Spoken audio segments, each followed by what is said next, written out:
Quantum vacuum fluctuation theory. Imagine a vast canvas, utterly black, devoid of stars, galaxies, atoms, even time itself. Nothing exists, no ticking clock, no breath of wind, no silence even. Just a void beyond emptiness. But this isn't the nothing we casually speak of. This is quantum nothing. A vacuum, stripped of particles, yet paradoxically teeming with possibility. In the world of quantum mechanics, this kind of nothing is not truly empty. It is more like a restless ocean, roiling just beneath the surface of reality, brimming with potential. According to the quantum vacuum fluctuation theory, our universe may have emerged not from a grand creator, nor from a pre-existing realm, but from this vacuum, a frothing, jittery field of raw energy, a fluctuation, a spark, a blip that triggered everything. It begins with uncertainty, one of quantum physics' most profound principles. The Heisenberg uncertainty principle tells us that certain pairs of physical properties, like position and momentum, cannot both be known precisely. The more you know about one, the less you know about the other. This indeterminacy allows energy to briefly appear from nothing, so long as it vanishes quickly enough. These momentary particles are called virtual particles, and they constantly blink in and out of existence, like fireflies in the dark. Normally, they appear and disappear too fast to leave a trace. But imagine this. In that primordial, timeless vacuum, a pair of virtual particles flickers into being, except, due to some rare quantum fluctuation, they don't cancel each other out. Instead, they create a ripple, a distortion in the very structure of space and time. This ripple grows, fueled by the vacuum's own latent energy, swelling into a singularity, a point of infinite density, infinite heat, and infinite curvature of spacetime, the Big Bang. What we perceive as the birth of the universe might not have been a beginning in the traditional sense, but a transformation, from unstable nothingness to something, from quantum chaos to cosmic order. In this view, the universe didn't emerge from a place. It is the place that emerged. Think of boiling water. On the surface, bubbles appear randomly, rise, and pop. Each bubble is a brief eruption, a localized burst of energy. The quantum vacuum is like that boiling pot. Except the bubble that became our universe didn't pop. It expanded. Inflation theory adds a critical detail. Right after the universe blinked into being, it underwent a sudden and incomprehensibly fast expansion. From smaller than a proton, it inflated to the size of a grapefruit in a fraction of a second. This process smoothed out any irregularities and stretched quantum fluctuations across the cosmos, seeding the galaxies we see today. Those tiny random differences, ripples in the vacuum, became stars, planets, and life. Consider the implications. Our entire observable universe, with its 100 billion galaxies, could have originated from a random twitch in the nothingness. No gods, no grand plan, just quantum inevitability. And it gets stranger. If quantum fluctuations can create this universe, they can create others, infinitely. This forms the basis of the multiverse hypothesis, the idea that our universe is one of countless bubbles floating in a vast, inflating ocean of quantum foam. Each bubble is a universe with different laws, constants, or even dimensions, some too chaotic for matter to exist. Others so stable, life might thrive. In one bubble, light might move faster. In another, gravity could repel. Somewhere maybe there's a version of you listening to this, but with different memories, a different face, or perhaps a different fate. It sounds fantastical, like science fiction, but it's grounded in equations, in models, in the strange dance of particles we've observed in vacuum chambers and particle accelerators. Casimir forces, spontaneous particle pair creation near black holes, quantum tunneling, all lend credibility to the idea that nothing is not a dead end, but a portal to everything. One famous example is Hawking radiation. Near a black hole's event horizon, quantum fluctuations can separate particle pairs, one falling in, the other escaping. The black hole loses mass as a result. Matter evaporates due to the vacuum's own quantum tricks. This shows that the vacuum isn't passive. It's a battlefield of creation and destruction. Even the vacuum has entropy. So, could it be that the birth of our universe wasn't miraculous, but statistically inevitable? If time and space are emergent properties, and if energy can arise from the vacuum, then perhaps the universe didn't need a cause. It was a quantum accident, a fluctuation that happened to last. But not everyone agrees. Some argue that even quantum nothingness presupposes laws, rules that govern fluctuations, probabilities, emergence. Where did those come from? Why is there something rather than absolutely nothing? Not even rules, not even potential. This is where science brushes up against philosophy, and awe bleeds into uncertainty. We may never know what lies beyond the quantum veil, but what we do know is this. From the depth of nothingness, governed only by the restless rhythm of the quantum field, a universe was born. A universe filled with galaxies, with stars, with questions. And among them, a small, curious species on a blue planet, trying to understand why everything exists. You are part of that story. A ripple from a ripple, a spark from the void, a witness to the echo of a quantum breath that shattered nothing into everything. Cyclic universe theory. Imagine a universe where the Big Bang wasn't the beginning, not the birth of time nor the start of space, but merely a breath. A cosmic inhale after an infinite exhale. This is the vision of the cyclic universe theory, a concept that redefines our place in time and stretches the boundaries of our understanding far beyond the moment we once believed was our beginning. In our standard model of cosmology, the universe began with a singularity, an infinitely dense point, exploding outward in the Big Bang around 13.8 billion years ago. Space expanded, galaxies formed, and entropy slowly increased. But this model carries a hidden fragility. It begs the question, what came before? If time began with the Big Bang, then what set it in motion and why? The cyclic universe theory offers an alternative, one far more ancient and strange. It proposes that the universe undergoes infinite cycles. Each one begins with a Big Bang, expands for billions of years, and then either gradually or violently contracts back into a singular point, only to be reborn again. In this endless rhythm, the universe is not a single story, but a symphony of repeating chapters, a phoenix rising again and again from its own ashes. This idea isn't new. It echoes ancient Hindu cosmology, which spoke of vast cycles of creation and destruction, called kalpas. But now, modern theoretical physics is giving this ancient intuition mathematical legs. One compelling version of this theory comes from Paul Steinhardt and Neil Turok. In their model, based on string theory and extra dimensions, the Big Bang was not an isolated event, but a collision. A crash between two massive three-dimensional branes, membranes, floating in a higher dimensional space. Every few trillion years, these branes collide, triggering a new universe, a new Big Bang. After expanding and cooling, the branes bounce away, only to slowly be pulled back together again. This solves several deep puzzles. It sidesteps the problem of the singularity by never truly allowing the universe to shrink into an infinite point. It resets entropy, preserving a kind of eternal freshness in each new cycle. It explains why the cosmos seems flat and uniform, because each cycle smooths it out again. And perhaps most fascinatingly, it offers a universe that never truly begins or ends. Time, under this model, is eternal. There is no absolute creation, only transformation. But how does this differ from the fate we once feared, the so-called Big Crunch? In classical cosmology, if the universe's mass density were high enough, gravity would eventually halt the expansion and pull everything back together, a reverse Big Bang. But this idea fell out of favor when observations showed that the expansion of the universe is accelerating, driven by dark energy. However, the cyclic model adapts. In some versions, dark energy isn't a constant. It evolves. It can reverse or decay, slowing the expansion and allowing contraction to begin again. And in others, like Conformal Cyclic Cosmology by Sir Roger Penrose, the trick is not to reverse expansion, but to redefine time itself. In his view, the far future of one universe, when everything is stretched thin and black holes have evaporated, becomes indistinguishable from the ultra-hot, dense conditions of the next Big Bang. The end and the beginning become mirror images. The infinite future of one eon becomes the starting point of the next. It's as if the universe forgets its scale. When everything is either massless or too far apart to interact, time loses its meaning. And in that timeless state, something new is born.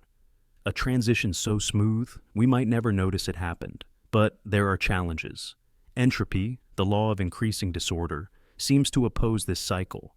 How can a new universe emerge fresh if disorder only ever increases? Some versions of the theory suggest that entropy is diluted across infinite space, or reset through dimensional collapse, or simply becomes irrelevant in a heat-dead universe where no complexity remains. Others posit mechanisms where black holes recycle information, or quantum effects reset conditions after the bounce. These are not yet answers, but questions refined to the edge of what physics can currently explain. And yet, some clues may already be within our reach.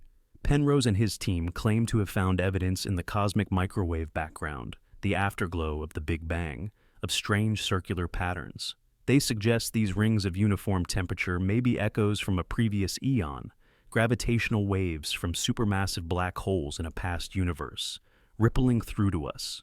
If true, it would be the faint whisper of a world before this one, a fingerprint from a cosmos that died so this one could live. Skeptics argue that these patterns can be explained by standard models, that we are seeing what we expect to see in random data.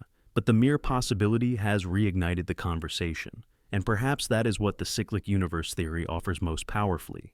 Not just an explanation of what came before, but a deep reimagining of our place in a cosmic story that never truly began, and will never truly end. If this theory holds, then right now we are not living in the first universe, nor the second. We are the children of countless generations. Ghosts of stars long forgotten may still echo in the structure of our galaxies. The laws of physics may carry scars from previous cycles, and the energy that fuels your thoughts may have once burned in a sun from a cosmos that no longer exists. This is the haunting beauty of the cyclic universe. It is both comforting and terrifying. Comforting because nothing ever truly ends. Terrifying because it means nothing is ever truly safe. The universe breathes, and one day, it will exhale again. When it does, all that we know, our galaxies, our stars, our atoms, will collapse, fade, or transform into something new. And somewhere, from that fading breath, a spark will light the fire again. Another Big Bang, another cycle, another chance. We are not the first story. We will not be the last. But in the silence between those eternal beats, in the breath of the cosmos, we exist. Brief, brilliant, and impossibly lucky. Bounce cosmology. Imagine the end of everything. Not a fiery apocalypse or an endless drift into frozen nothingness, but something stranger, something rhythmic. A universe collapsing in on itself. Every galaxy drawing closer, every star pulled inward, every atom compressed to the edge of nothing. And then, bounce. A rebirth. Not from silence, but from the echo of a universe that came before. This is the idea behind bounce cosmology, that our universe was born not from a singular beginning, but from the collapse of a previous cosmic reality. For most of modern cosmology, the Big Bang has reigned supreme, a singular event, a beginning of space and time from an infinitely dense point. But what if the Big Bang wasn't the beginning? What if it was just a transition, a phase change in a grander cosmic cycle? Bounce cosmology proposes that before our universe expanded, there was a contraction, a big crunch that pulled everything back together. But instead of ending in a singularity, an incomprehensible point of infinite density, quantum gravity effects intervened. Space and time didn't just stop, they rebounded. The universe bounced, reversing its collapse and expanding outward once again. What we perceive as the Big Bang was, in this view, the aftershock of a prior universe's death. This isn't just speculative poetry. Some of the most brilliant minds in theoretical physics have explored these models. Figures like Roger Penrose, who proposed conformal cyclic cosmology, or physicists working on loop quantum gravity, where space-time itself is quantized. In those models, the universe can only compress so far before quantum repulsion kicks in, forcing a bounce. To visualize it, imagine a ball thrown into the air. Gravity pulls it back down, compresses its motion into a single point, impact, and then, with conserved energy, it rebounds upward. Now scale that up by 13.8 billion years and the fabric of reality itself. Our universe may be just one bounce in a potentially infinite series. One of the most compelling examples comes from loop quantum cosmology. In this theory, space and time are not continuous, but made of tiny, discrete loops. When the universe contracts toward a big crunch, quantum geometry becomes dominant. Instead of collapsing into a singularity, these quantum loops resist further compression, generating a repulsive force. The result? A bounce. From contraction to expansion, from death to rebirth. But what of entropy, the measure of disorder? Doesn't the second law of thermodynamics demand that entropy only increases? Wouldn't a rebounding universe just be filled with more and more disorder each cycle? This is one of the biggest questions. Some bounce models suggest that the arrow of time may reverse during the contraction phase, or that entropy is reset in some way by unknown quantum processes. Others suggest that black holes, far from being just cosmic trash compactors, could play a role in rebooting the universe's structure, information, and energy. And then there's the question of memory. If our universe is the echo of a past one, is there any sign, any relic of that prior existence? Could the cosmic microwave background radiation, the afterglow of the Big Bang, hold subtle fingerprints? Some physicists think so. They search for patterns, concentric circles, anomalies that might suggest a cyclical past. While results are inconclusive, the search is ongoing. The very idea that our universe might carry scars from a previous life is hauntingly beautiful.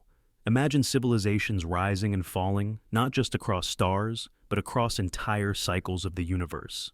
Advanced intelligences watching the end draw near, preparing somehow to transmit information through the bounce. What would they send?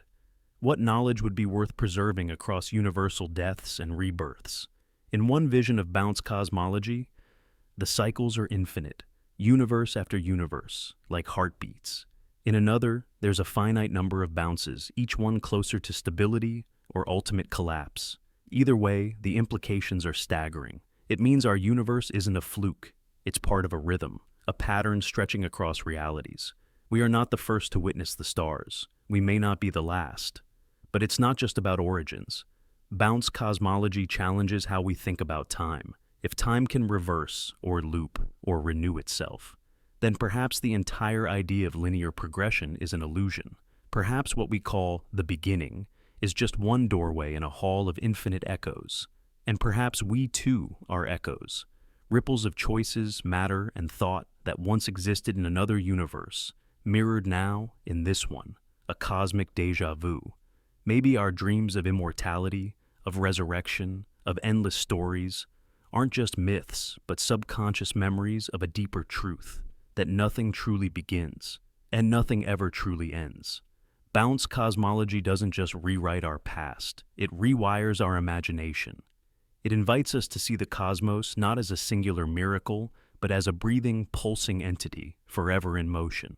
And if that's true, then somewhere beyond the stars, beyond even the death of this universe, lies a future born from our collapse, a new reality waiting to be born, a rhythm waiting to continue. In the silence before the bounce, in the space between endings and beginnings, lies the most powerful truth of all, that even the universe gets a second chance. Eternal inflation theory. Imagine, if you will, a moment before time, before space, before matter itself, a place where nothing exists, not even the concept of nothing. Then, in a fraction of a second, a flash. An explosion not of fire or force, but of expansion. This is inflation, the strange, mysterious engine that drove the infant universe to expand faster than the speed of light, stretching quantum irregularities across unimaginable distances, seeding the cosmos with the scaffolding for galaxies, stars, and planets. But what if that inflation never ended? This is the haunting, mind-bending reality proposed by the eternal inflation theory. In this view, the Big Bang wasn't a singular event, but merely a local eruption, one bubble in an endless cosmic foam. The universe we know, with its hundreds of billions of galaxies and trillions of stars, is just a single pocket, a bubble universe that stopped inflating. But surrounding us, beyond our observable cosmos, inflation continues, relentlessly, eternally. And with each ripple, it births new universes, each one disconnected, each with its own laws of physics, its own constants, its own fate. Eternal inflation is not science fiction. It's the deeply unsettling consequence of real equations derived from quantum field theory and general relativity, and it begins with an idea proposed by physicist Alan Guth in the early 1980s. Guth was trying to solve a puzzle, the horizon problem. Why is the universe so uniform in all directions? even though light couldn't have traveled far enough to spread information across such vast distances. Inflation offered a solution. If space expanded exponentially fast in its earliest moments, then regions once in contact were stretched far beyond each other, explaining the smoothness we observe in the cosmic microwave background. But the story didn't end there. Soon, theorists realized that quantum fluctuations, those tiny, random jitters in the vacuum, could influence inflation itself.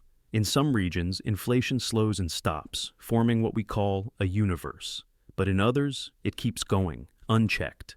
And in these regions, more and more space is created, leading to more and more regions where inflation can slow down and form new universes. The process feeds on itself.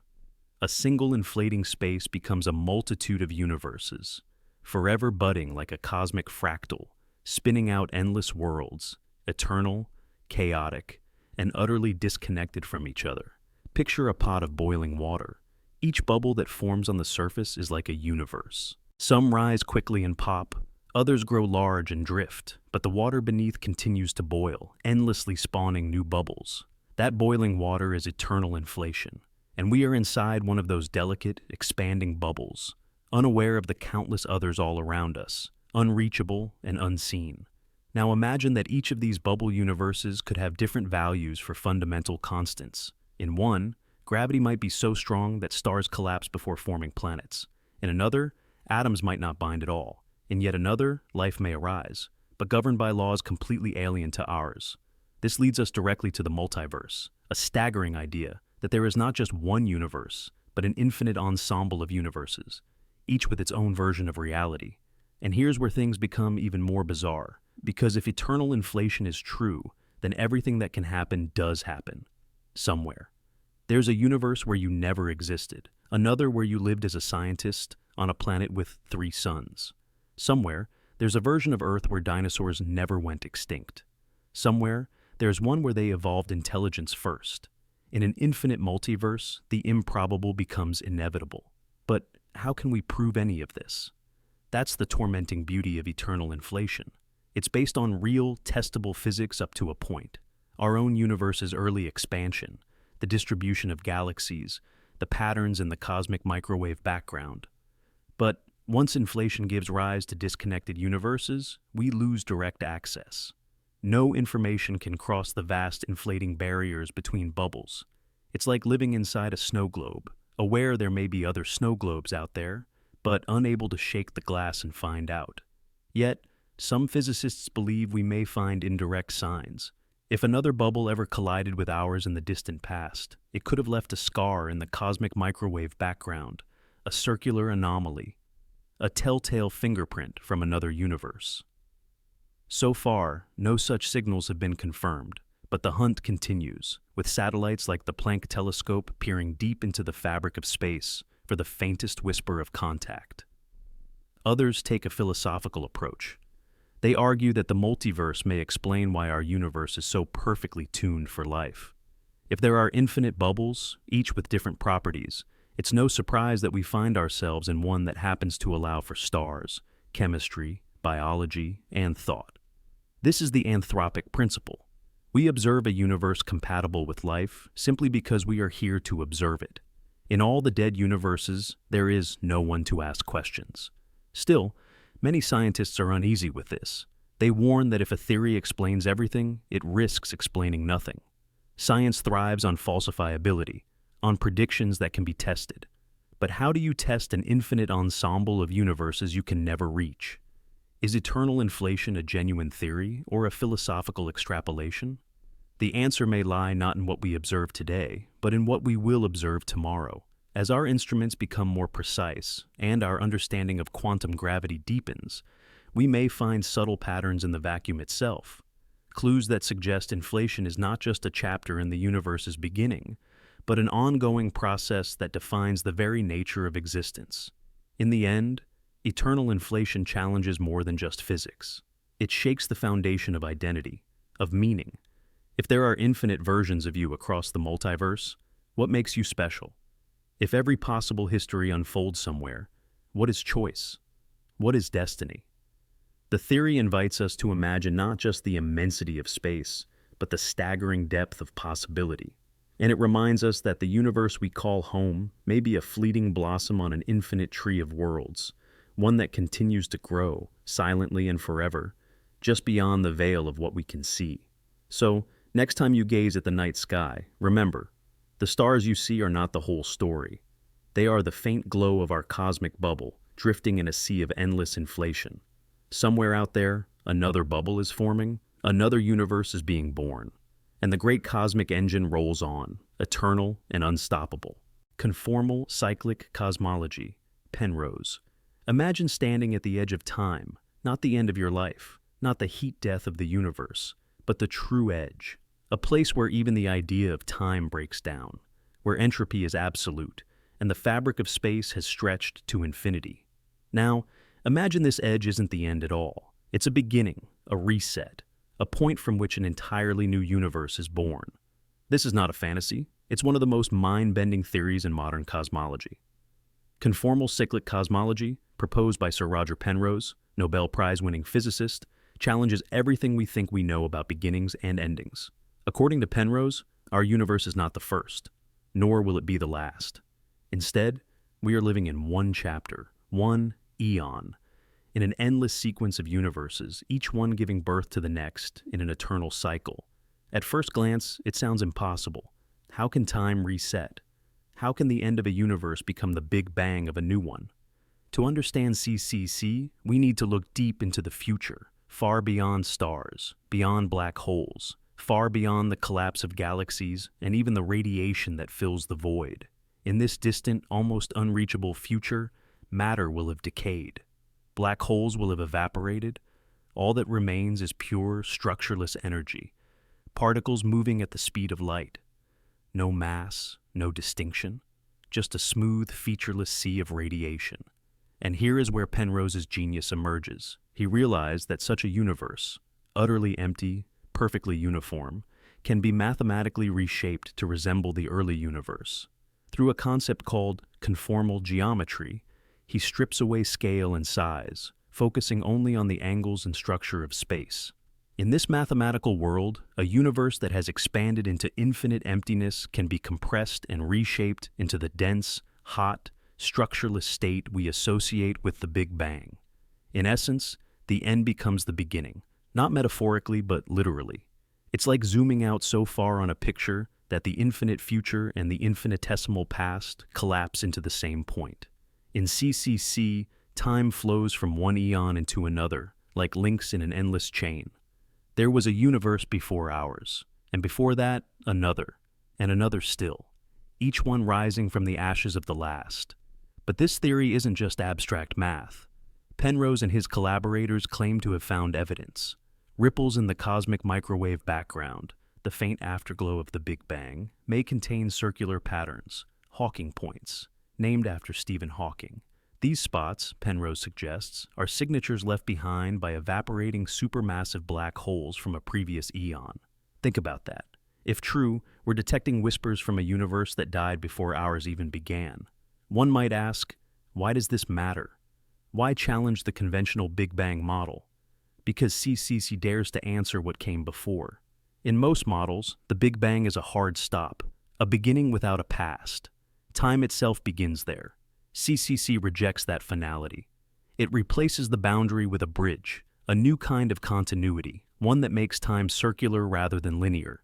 Eternity not as infinite duration, but as infinite repetition. Still, CCC raises profound questions. If universes pass on information, if patterns or constants carry forward, could intelligence survive across eons? Could a civilization encode data into the conformal end of its universe, seeding the next with a cosmic message, a signal to the future, echoing through space and time? Penrose hasn't claimed that. Not yet. But the idea lingers. It haunts. If the arrow of time is not absolute, if beginnings are endings, then what of memory? What of purpose? What of fate? We are no longer living in a solitary universe. We are characters in a story that began long before the first atom formed, and which will continue long after the last proton decays. The cosmos is no longer a line, it is a circle. And somewhere out there, past the furthest galaxies, past the long, cold death of stars, the seeds of a new beginning are already stirring. This is not reincarnation. It's not spirituality disguised as science. It is hard, unforgiving physics. And yet, in its cold logic, there is something eerily poetic. That out of stillness, chaos, out of silence, a bang, out of the dying light of a universe grown old and stretched thin, a brand new aeon, fresh and bright and bursting with stars. And maybe, just maybe, somewhere in the depths of that eon, another civilization will look back at their own CMB sky, find circles like our own, and wonder, who came before us? They won't know, not fully, but the trace will be there, a ghost of a universe long past, a whisper through conformal time, and the cycle will continue. Simulation reset hypothesis. What if everything we know, every star, every planet, every heartbeat, every memory, isn't the result of a chaotic explosion of matter, but the calculated boot-up of a cosmic machine? What if the Big Bang wasn't the beginning of the universe, but the beginning of this version? A reset, a system reboot in a simulation so vast and flawless that we call it reality. This is the simulation reset hypothesis. It doesn't deny the Big Bang, it reframes it. Not as a physical explosion from nothing, but as the moment our current simulation was launched. A fresh start after the last one ended, like a new file opening after the old one crashed. The question isn't where did we come from, but rather, why were we restarted? To grasp this, we must first accept the idea that we might be living inside a simulation. This isn't just science fiction anymore. It's a legitimate hypothesis debated by some of the most brilliant minds of our time. Nick Bostrom's simulation argument famously states that if it is possible to create conscious beings within a simulation, and if advanced civilizations eventually do so, then it is statistically more likely we are inside such a simulation than not, because the number of simulated realities would vastly outnumber the original one. But let's go further. Let's assume we are inside a simulation, not one run by aliens or future humans for entertainment, but something deeper. Maybe it's a physics experiment, a cosmic sandbox designed to study entropy, consciousness, or the birth of civilizations. But like any complex system, simulations can break. Errors compound. Variables go out of control. Maybe universes drift too far from intended parameters. Maybe entropy escalates beyond recovery. Maybe a black hole consumes too much. Or maybe intelligence inside the system finds a way to modify its code. Either way, the simulation ends. And then comes the reboot. This brings us to the Big Bang. That initial singularity, hotter than we can imagine, smaller than we can visualize, may have been the reboot sequence, a hard reset. The moment when the old instance was wiped and the current version initialized. All physical laws recalibrated, constants redefined, new parameters set, a fresh run begins. But what happens during a reboot of a simulated universe? Let's imagine. In the previous version, gravity might have been stronger, stars may have collapsed faster, civilizations could have failed to reach space because their atmosphere burned too hot. Maybe time flowed differently. Maybe light didn't exist. And whoever, or whatever, is observing the simulation saw this outcome, recorded the data, and decided to try again. Reset, adjust, run. Each Big Bang, then, is not a birth, but a boot up. The simulation turns back on. New constants are fed in. This time, dark energy behaves slightly differently. This time, maybe matter wins over antimatter in a new way. This time, maybe intelligent life evolves on a blue planet called Earth. Even quantum physics gives strange hints that reality might be digital. The universe has a maximum resolution, the Planck length. Time ticks forward in discrete intervals. Quantum particles behave probabilistically until measured, like code running only when observed. And entanglement, particles communicating instantly across distance, resembles information transfer outside normal space-time, like variables synced in a shared system. So, if we're in a simulation and the Big Bang was a reboot, are we the first intelligent species in this cycle, or one of many? Did the previous run produce civilizations like ours? Or ones far stranger?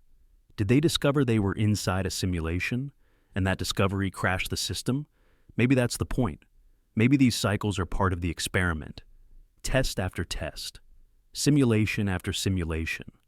watching how life behaves, how intelligence evolves, how societies rise and fall. And when the code becomes unstable, when chaos takes over, the system is wiped and a new run begins. Another Big Bang. Another reboot. We may never know who or what is running the simulation. It might be a post-singularity AI from a long-dead universe, a being so far beyond us we appear as nothing more than data points. Or perhaps it's an emergent force, not a god, but a governing intelligence that resets the universe like a gardener tending to wild soil. Every reboot a new season, every cycle, new seeds. Some physicists wonder if there are signs of previous simulations within our universe, strange anomalies in cosmic background radiation, gaps in the mathematical constants, laws that seem arbitrary, as if tuned for simulation rather than emergence. Perhaps dark matter is legacy code, remnants from a previous version. Perhaps we are surrounded by the ghosts of older realities, imprinted faintly in the fabric of space-time. And what would trigger the next reset? Would we feel it? Would it be sudden, a flash, a freeze, a collapse? Or would time stretch endlessly, reality fraying at the edges until the simulation operator finally presses restart? Would the universe crash? Or would we simply cease, replaced by a new version with no memory of the old? Even more haunting, what if this has already happened? What if the déjà vu you feel, the dreams of other worlds, the patterns you sense in chaos, what if these are echoes of past simulations, bleeding into this one? Memory fragments from a rebooted mind, a glitch, a whisper from before the Big Bang. We often think of the universe as eternal, but the simulation reset hypothesis flips that idea. It tells us that eternity may not lie in one unbroken existence, but in a loop of creation and deletion, of reboots and reconfigurations, a cycle not of nature, but of systems. And we are not its masters, but its variables. So, the next time you stare up at the stars and wonder how it all began, consider this. Maybe it didn't begin at all. Maybe it was uploaded, initiated, compiled, and the code that governs gravity, light, time, and life, maybe it was written. Maybe it is still being written. We are part of a simulation, not because we are unreal, but because reality itself is deeper, stranger, and far more deliberate than we can comprehend. The Big Bang wasn't a beginning. It was a login screen. And somewhere, beyond the veil of this dimension, the next simulation is waiting to be launched.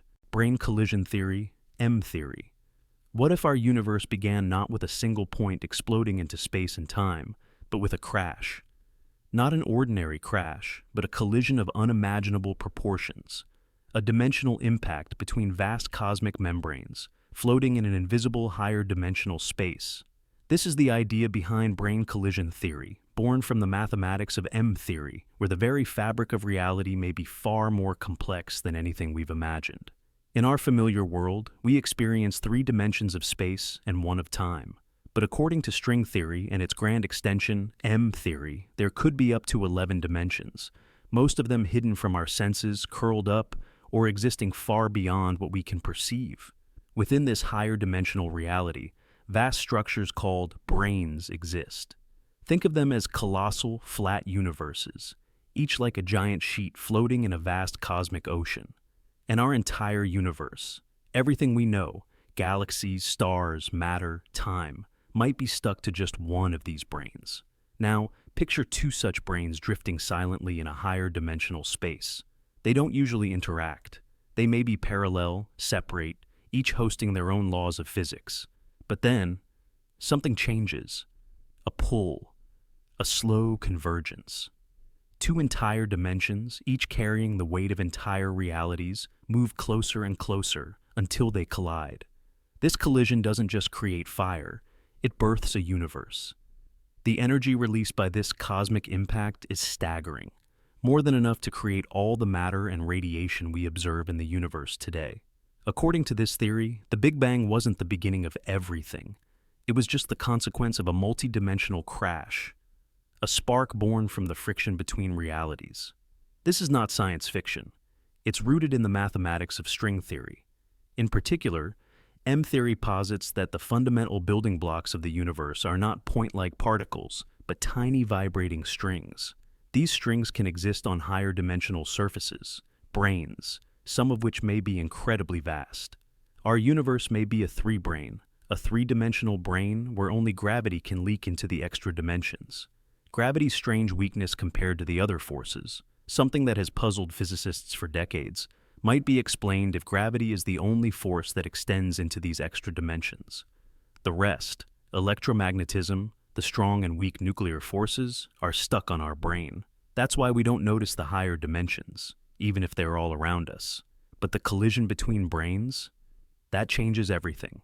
One of the most intriguing models is called the ekpyrotic universe, derived from M-theory. In this model, our universe was born from a collision between two branes, and the heat generated by the impact is what we interpret as the Big Bang.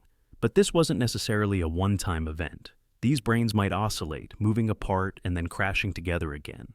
Each impact gives rise to a new universe, a new cycle, birth, expansion, death, and then another collision, another rebirth. If this is true, then our universe isn't unique. It's one frame in an eternal film, a flicker in a grand cosmic rhythm. Each collision writes a new chapter. Entire timelines rise and fall in the space between impacts. In the quiet distance between branes, time flows and tension builds, until once again they touch, and existence begins anew. The implications are staggering. First, it offers an alternative to inflation theory, another way to explain the smoothness and uniformity of the cosmic microwave background radiation.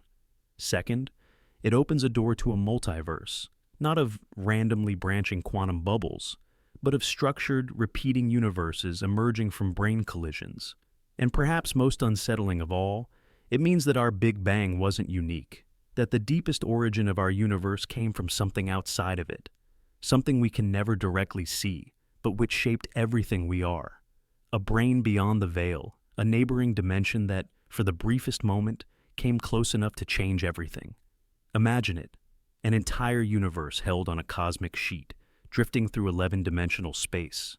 Another brane approaches, slowly, silently, and then, impact. A burst of creation.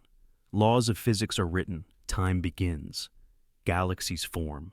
Life, against all odds, emerges. And one day, a species begins to ask where it all came from. Maybe we're the echo of that question. The consequence of contact. A spark that still remembers the moment when two realities collided, and from the ashes, we were born. We may never see those higher dimensions. We may never glimpse the other brane. But through theory, through mathematics, through physics, we can reach out into the dark and imagine what lies beyond the edge of our cosmos. And maybe, just maybe, it's not a void, but another universe waiting to collide. Mirror universe theory. What if time didn't begin at the Big Bang, but simply turned around? What if, instead of emerging from a singular point, the universe split, one branch rushing forward as we experience it, and another cascading backward in reverse time? Welcome to the mirror universe theory, a hauntingly elegant proposal that before the universe we know, another existed, moving in the opposite direction, obeying the same physical laws, but with time flowing backwards. Not just a metaphorical reversal, a literal mirror of our reality. In our understanding, the Big Bang was the beginning of everything. Space, time, matter, energy, but theories in modern cosmology have begun to question whether that moment was truly a beginning, or a kind of boundary. A central line between two temporal directions. On one side, our universe. On the other, its time-reversed counterpart, its mirror twin. This theory emerges from a deep conundrum in physics, the arrow of time. Why does time only move forward? Why do we remember the past but not the future? Why do eggs break but never unbreak? The laws of physics, Newton's, Maxwell's, Einstein's, even Schrodinger's, are fundamentally time-symmetric. They don't care if time moves forward or backward. A film of two particles colliding looks the same in reverse. Yet, our universe has a clear direction, governed by entropy. Disorder increases over time. That's the second law of thermodynamics. But why did it start so low in the first place? The mirror universe theory offers a bold answer.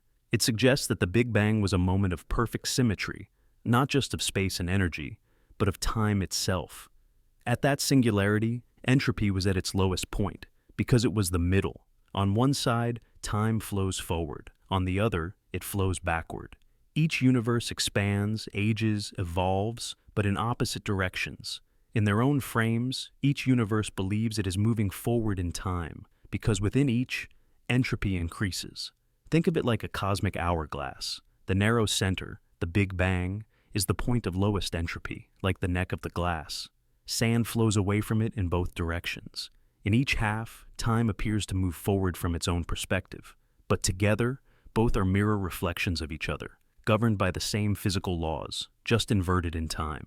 Now imagine what that other universe might look like. It would not be a cartoonish world running backwards, where people walk backwards and speak in reverse. Instead, it would have galaxies, stars, life, perhaps even intelligent beings, experiencing their own forward-moving time. Their concept of cause and effect, of birth and death, would feel as natural to them as ours does to us. But from our point of view, they are heading toward the Big Bang, as we are heading away from it. This mirror model is more than a thought experiment. It emerges from serious research into the nature of space-time and quantum mechanics. In 2018, a group of physicists at the Perimeter Institute and the University of Manchester proposed that the universe has CPT symmetry, charge, parity, and time. That means if you flip the charges of all particles, reflect space, and reverse time, the laws of physics remain unchanged. If the universe respects CPT symmetry, then a mirror universe is not only possible, it's necessary. It balances the equation. Our universe with its matter, forward time, and structure, and its inverse made of antimatter, reflected space, and backward time. This leads to a chilling implication. Before our beginning, there was structure, not nothingness, not chaos, but order, just running in reverse. The pre-Big Bang state wasn't emptiness. It was a full, rich cosmos unwinding toward the same singular moment we emerged from. And perhaps, in that mirrored realm, particles behave just like ours, but their decay moves backward. Light travels in reverse. Civilizations rise in what we would call the future, heading steadily toward their Big Bang, just as we expand toward our distant fate. The boundary between us is the moment we both call our beginning, but to the mirror universe, it's their end. Two timelines, like mirrored rivers flowing in opposite directions from a common source. Could we ever contact this mirrored world? Theoretically, no. The boundary, the Big Bang, would be a hard stop for any information flow. It's not just distance that separates us, but the very direction of time. However, the influence of the mirror universe might echo into our own, perhaps through subtle imprints in the cosmic microwave background, perhaps in the asymmetry of matter and antimatter. If their universe is composed predominantly of antimatter, it might help explain why our universe is filled with matter and not its opposite. The balance is restored only when both universes are considered together. And there's another possibility. If our twin universe is real and it evolved backward from the same Big Bang, it might be linked to some of the deepest mysteries in particle physics, such as the nature of neutrinos or the invisible scaffolding of dark matter. In fact, some researchers speculate that what we call dark matter might actually be particles leaking from this mirror realm, interacting gravitationally but not electromagnetically with our own. There's even a bold theory suggesting that time itself could be an illusion, born from entanglement across the mirror divide, that the flow we perceive is not inherent, but relational, arising from the way our universe is entangled with its twin, that each moment we live is mirrored by a corresponding moment on the other side, not a copy, but a complement. The implications are staggering. If this is true, then the Big Bang wasn't the beginning. It was a turning point, a cosmic reflection. Our universe and everything we know, stars, atoms, memories, might just be the consequence of a deeper symmetry, one etched into the very bones of reality. And the twin universe, the one we'll never touch, never see, could be just as real, and just as curious about us. In the end, the mirror universe theory doesn't just challenge how we view time, it redefines what we mean by beginning and end. It dares us to imagine that we are not alone in the timeline, that somewhere, unreachable and unknowable, time is flowing in reverse. Stars are dying into existence, and civilizations are unwriting their stories, all heading toward a common origin we call the Big Bang. Perhaps, in some strange and poetic sense, Our universe is not expanding alone. Perhaps we are dancing eternally with a reflection of ourselves. Two realms spiraling outward, locked in a perfect symmetry, never meeting, but forever bound by the moment they shared. The first moment. The only moment. The singular mirror of time. Tunneling from nothing, Vilenkin, there was no space, no time, no matter, not even the quiet hum of a vacuum. There was not darkness because there was no light for it to contrast. There was no dimension, no before or after, no here and no there. Just nothing. And then everything. How does something erupt from absolute nothingness? How does a reality like ours, vast and intricate, governed by elegant laws and teeming with galaxies, spontaneously come into being? The answer, at least according to theoretical physicist Alexander Vilenkin, lies in one of the strangest, most profound ideas of quantum physics: tunneling. Not tunneling through rock or under cities, but through existence itself. Vilenkin proposed that the universe we inhabit began as a quantum tunneling event. It didn't expand from a previous state or emerge from a hidden dimension. It tunneled into being from nothing, literally. No pre-existing space, no pre-existing time, no cosmic canvas waiting for a splash of light. To grasp this, we must understand what quantum tunneling means. In classical physics, a particle stuck behind a wall with too little energy can never pass through. It's trapped. But in the quantum realm, certainty dissolves into probability. The particle doesn't obey strict laws. It exists in a haze of possibilities. And in this haze, sometimes, impossibilities become real. Quantum tunneling allows particles to pass through barriers as if they were ghosts slipping through walls. It's a well-observed phenomenon. It's not theory, it's fact. It drives the nuclear reactions in stars. It powers devices like tunnel diodes. It defines the very boundaries of what is possible. Vilenkin extended this idea not to particles, but to everything. To the universe itself. In his model, the universe didn't require a cause. It didn't need a spark or a designer. It simply appeared, by tunneling from a state where neither time nor space existed. This nothing wasn't empty like a vacuum. It was a true void. A timeless, spaceless state devoid of all structure. No laws, no fields, no clock ticking in the dark.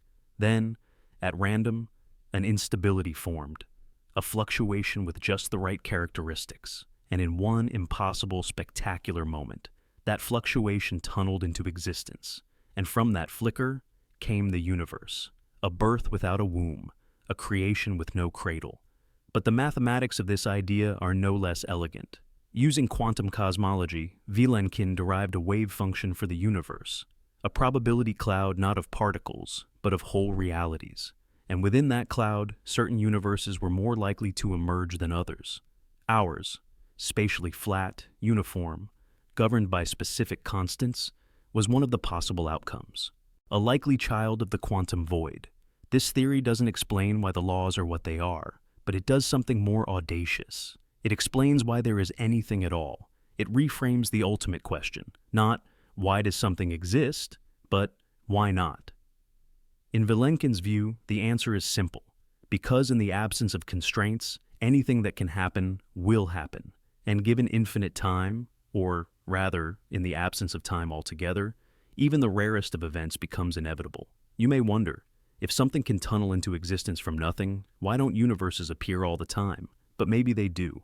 Maybe our universe is just one bubble among countless others, each formed by similar tunneling events, drifting in a greater quantum foam.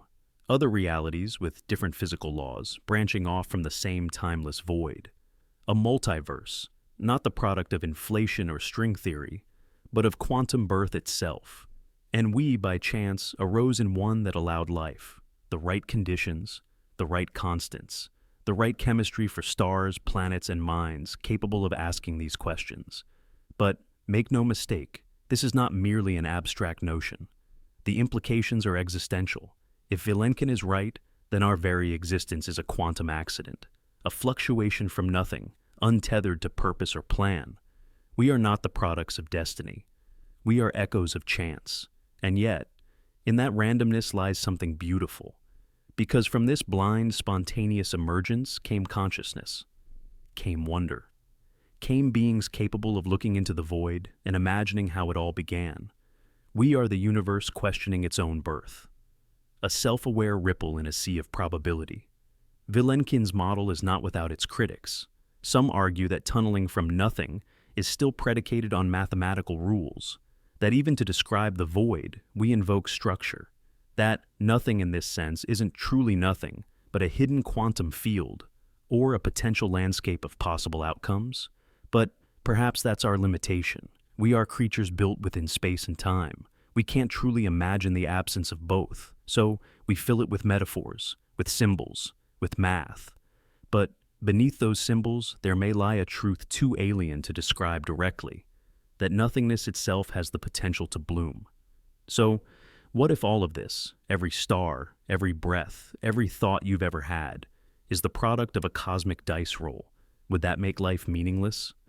Or would it make it infinitely precious? Because if this universe was born from nothing, then everything in it is a miracle of improbability. And that includes you. You are the result of a cosmic tunnel through the void. The product of chance, yes, but also a fleeting expression of something so strange, so impossibly rare, that it almost didn't happen at all. And yet, here you are. Pre-Big Bang string landscape. Before the Big Bang, there was no darkness, no silence, no space, and no time. But that doesn't mean there was nothing. In fact, according to string theory, there may have been everything. A chaotic sea of infinite possibilities. A landscape not of planets or stars, but of mathematical configurations. Each one a potential universe, each one a different set of physical laws. We call it the string landscape. And somewhere in this unfathomable multiverse of vibrating dimensions and unstable vacuums, one configuration stabilized. Ours. The pre-Big Bang string landscape is one of the most mind-bending concepts in modern theoretical physics. In this view, the Big Bang wasn't the origin of existence. It was the moment our specific universe crystallized from a storm of endless alternatives. To understand it, we must first enter the strange world of string theory.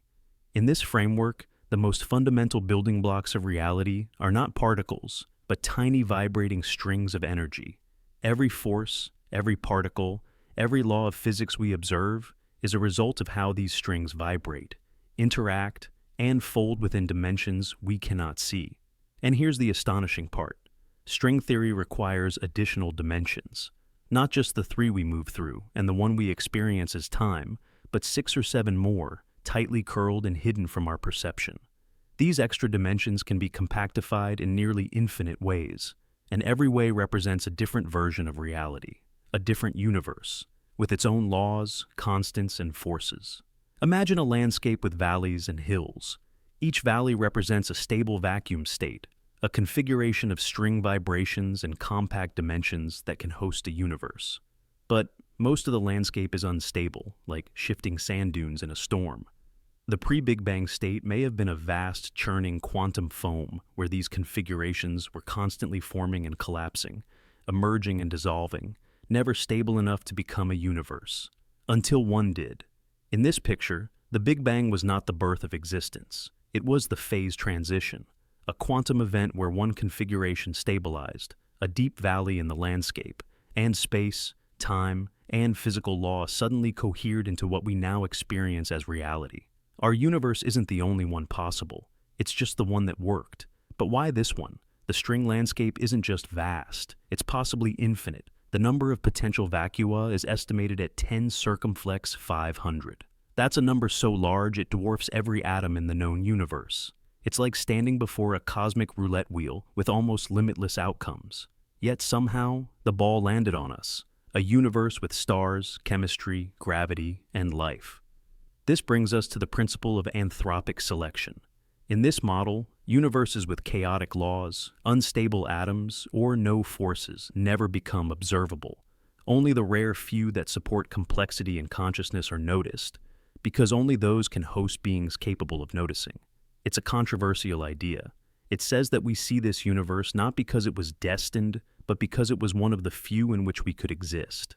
Like a fish wondering why it's always wet, unaware that it can only survive in water. We are not the center of the story. We're the outcome of a mathematical fluke that just happened to align. Some physicists believe that quantum tunneling may allow these different configurations to form bubble universes, expanding into separate realms of space-time. In this eternal inflation model, bubbles constantly appear across the multiverse, each with its own physics, each born from a different region of the string landscape. Our observable universe would then be just one bubble in an infinite froth of realities. Others may have no light, no mass, no time. Others might collapse moments after they appear.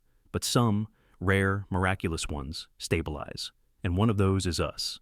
It's tempting to ask, what came before our Big Bang? What existed in the endless seconds before space and time took shape? In this view, the pre-Big Bang state was not a blank void, but a hyperdimensional field of pure potential, a fluctuating energetic chaos governed not by time, but by probability. The equations of string theory suggest that this pre-geometry can be described without requiring a time axis at all. In other words, the pre-Big Bang realm may not have had a before or after. It simply was, a timeless stew of possibility from which our universe emerged. Some physicists even suggest that quantum cosmology might allow us to detect echoes of this earlier state. Tiny patterns in the cosmic microwave background, the faint afterglow of the Big Bang, could carry traces of physics from before the birth of our universe. Gravitational waves from collapsed string vacua, or scars left by adjacent bubble collisions, could one day serve as fingerprints from this deeper reality. But others caution that we may never be able to access this information. The string landscape, if real, might be inherently unobservable beyond our own valley. We could be trapped in our bubble, like goldfish in a bowl, peering through the glass at a distorted reality we cannot escape. Even so, the idea persists. It stirs something ancient inside us, a longing to know where we come from, not just as beings, but as a universe. What if the constants of physics, the charge of the electron, the speed of light, the strength of gravity, are not fundamental truths, but local settings?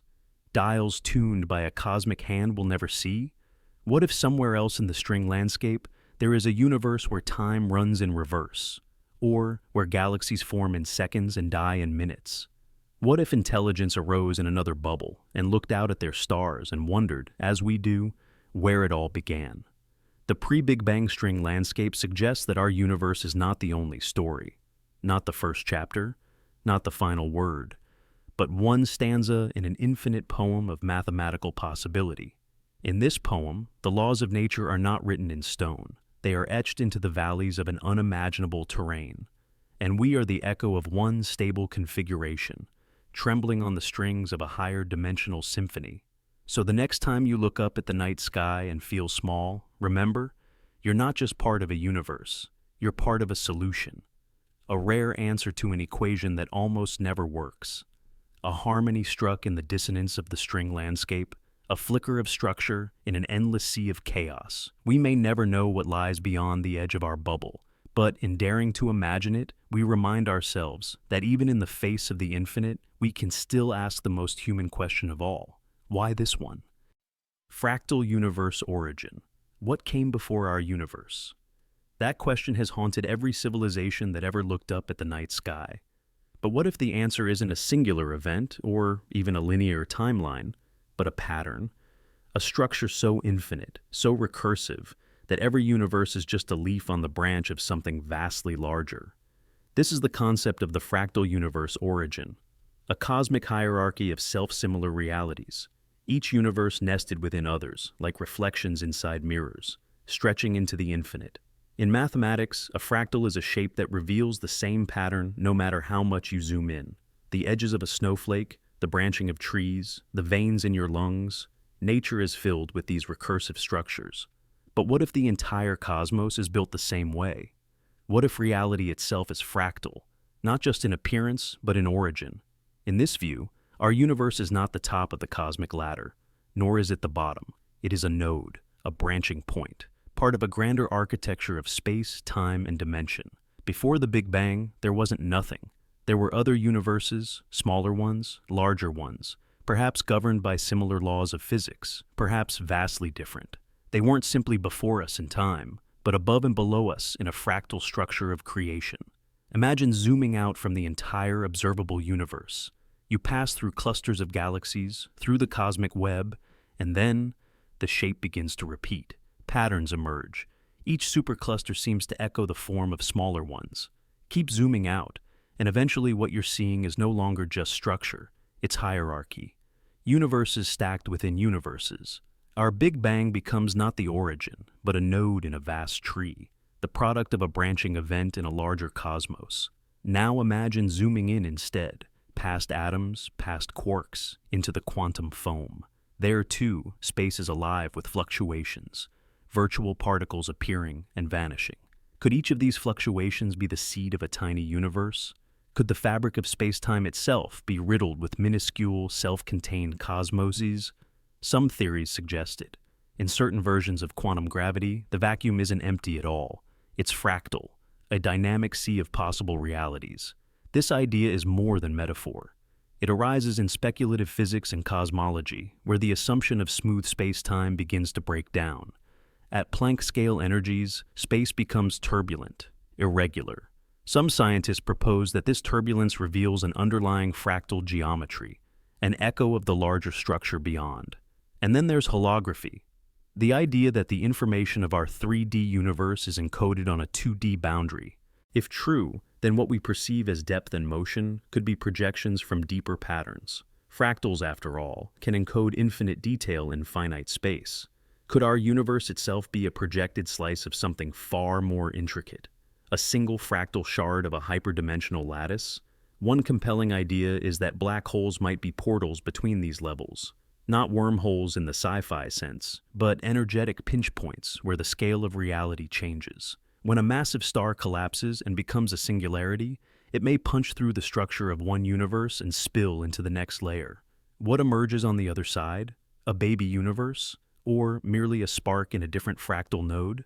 There's an eerie symmetry here. Our neurons are fractal, so are lightning bolts, river networks, blood vessels. Even galaxies form spirals and branches. The universe seems obsessed with recursion, with echoes, with form repeated across scales. It's almost as if the universe is trying to tell us something, that there is no absolute size, that the micro and the macro are reflections of each other. That meaning lies not in where we are, but how we are patterned. In this model, time itself may be fractal. Each universe within the structure could run at a different tempo. One universe's trillion years could be another's blink. And maybe, just maybe, we are not the first sentient beings to ask these questions. Maybe intelligence itself is a branching phenomenon, arising again and again at different scales. We might be echoes of ancient thoughts from larger beings, or seeds of future minds in smaller universes yet unborn. If the fractal universe theory is true, then our existence is not solitary. It's nested. We are part of something far greater than we can see, woven into the infinite tapestry of recursive creation. There was no singular beginning, only patterns, birthing patterns, endlessly. No absolute top, no final bottom, just an eternal unfolding. It's a vision both humbling and empowering. We are not lost in the void. We are part of the structure, a node in the grand design, and every action we take, every thought we have, might ripple into higher and lower layers, echoed across the scales of the cosmos. So the next time you look into the night sky, remember, you're not just seeing stars. You're peering through one layer of a fractal reality, a reality that may never end, a reality where the answer to what came before is simply more of the same. Time loop, origin. What if everything we know about the beginning of the universe is backward? What if the Big Bang wasn't the starting point, but the final destination of an eternal, closed loop? A loop where the future births the past, and the past gives rise to the future. This is the time loop origin theory, a haunting concept in modern physics that proposes the universe is not linear in time, but self-creating, an infinite loop in which the universe exists because it must, because it already does. At the center of this theory lies a question that has haunted scientists and philosophers for centuries. Where did it all come from?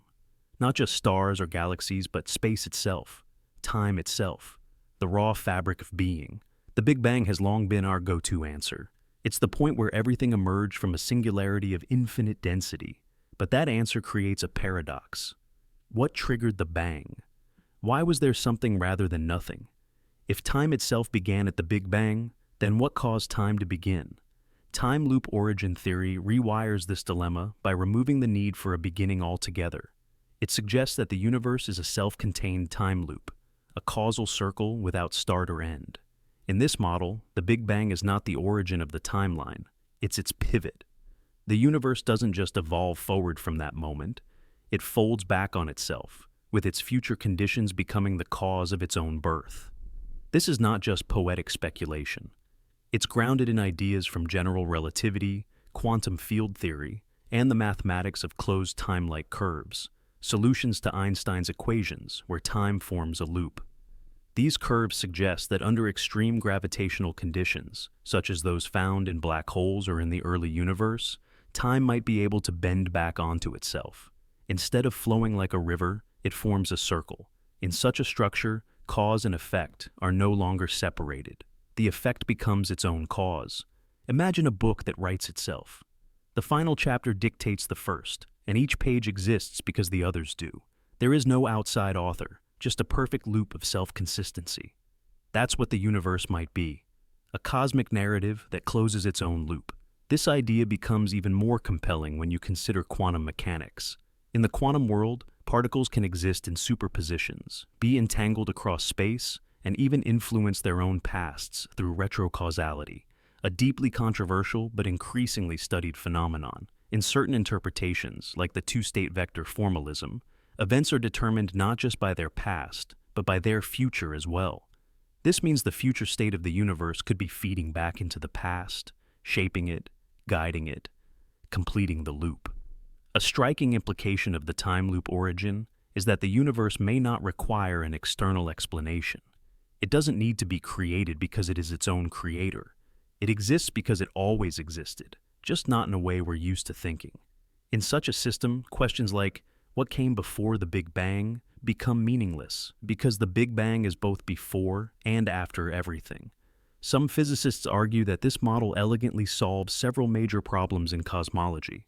The fine-tuning problem, the question of why the physical constants of the universe are perfectly set to allow life, can be addressed by a self-creating universe that adjusts itself to meet its own conditions.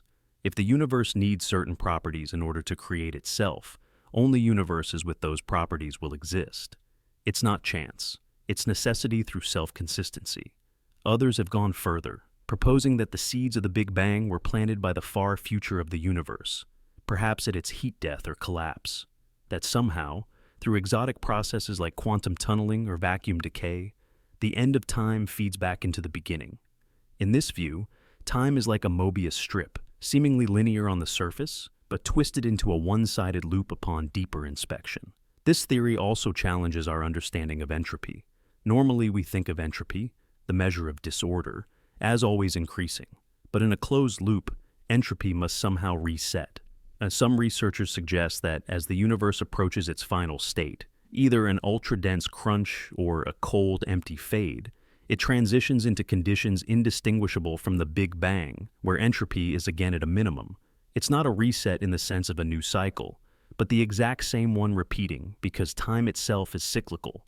The end becomes the beginning, with no gap, no break, no before. Now consider the implications for free will. If everything you do is part of a loop that already happened, are you truly making choices? Or are you fulfilling a script written by the future?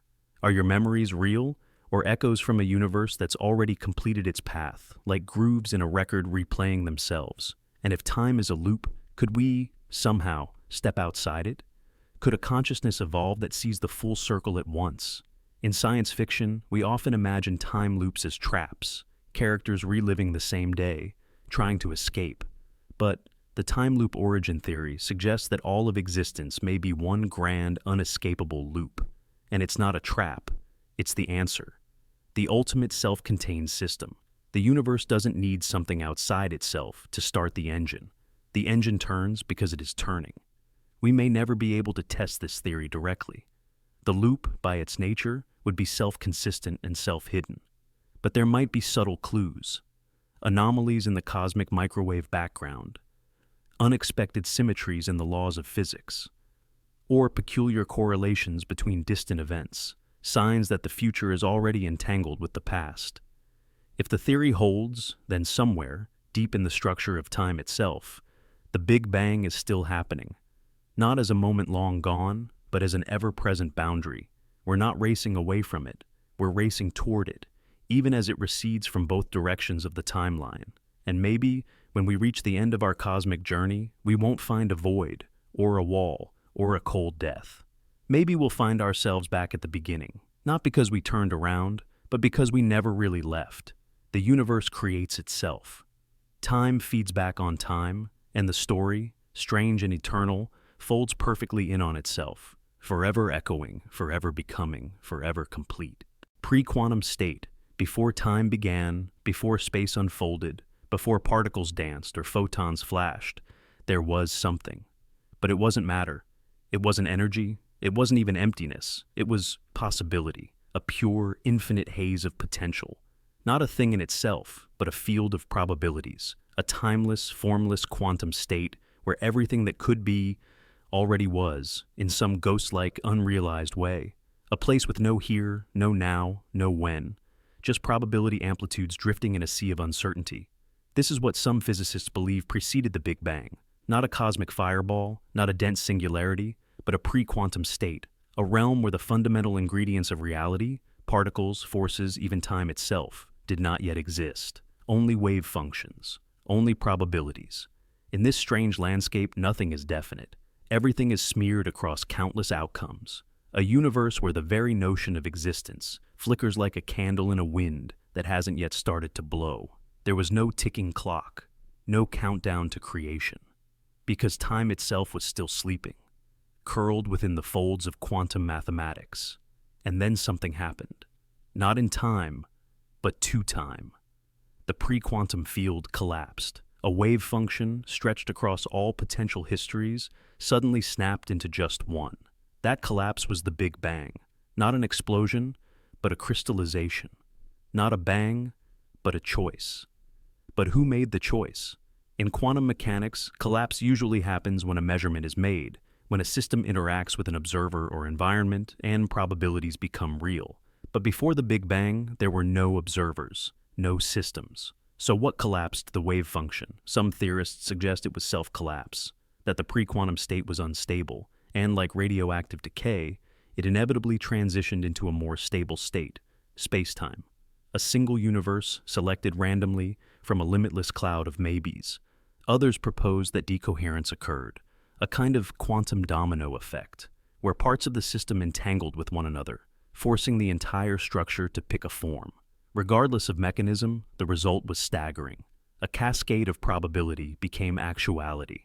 Time began to flow. Space began to stretch.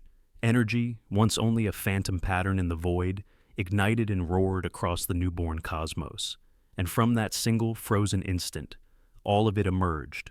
Quarks, gravity, light, hydrogen, stars, and eventually, us. What's haunting is that this idea implies the Big Bang was not the beginning of everything, but the end of not knowing.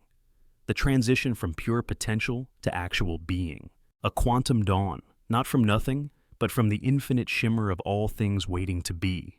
Imagine a die, not yet rolled, existing in a state where every number is equally real. That was the pre-quantum state. When the die is thrown, when time begins, only one number lands face up. Our universe. But in that pre-roll eternity, all numbers, every possible universe, coexisted in a blur of probability. Some versions of this idea intersect with the multiverse concept. If the pre-quantum field contains all possible universes, then perhaps many collapses occurred, each one birthing its own space-time, its own laws, its own arrow of time. Perhaps our universe is just one of countless threads, each stitched from the same quantum tapestry. But here's the twist. In this view, the universe didn't arise from something physical. It emerged from information. The pre-quantum state wasn't made of atoms or energy, it was made of math. A code without a computer. A question waiting for an answer. The cosmos, then, is not built from stuff. It's built from the resolution of uncertainty. That means, before there were galaxies or gravity, there was logic, probability, rules. The architecture of reality wasn't carved by time, it preceded it.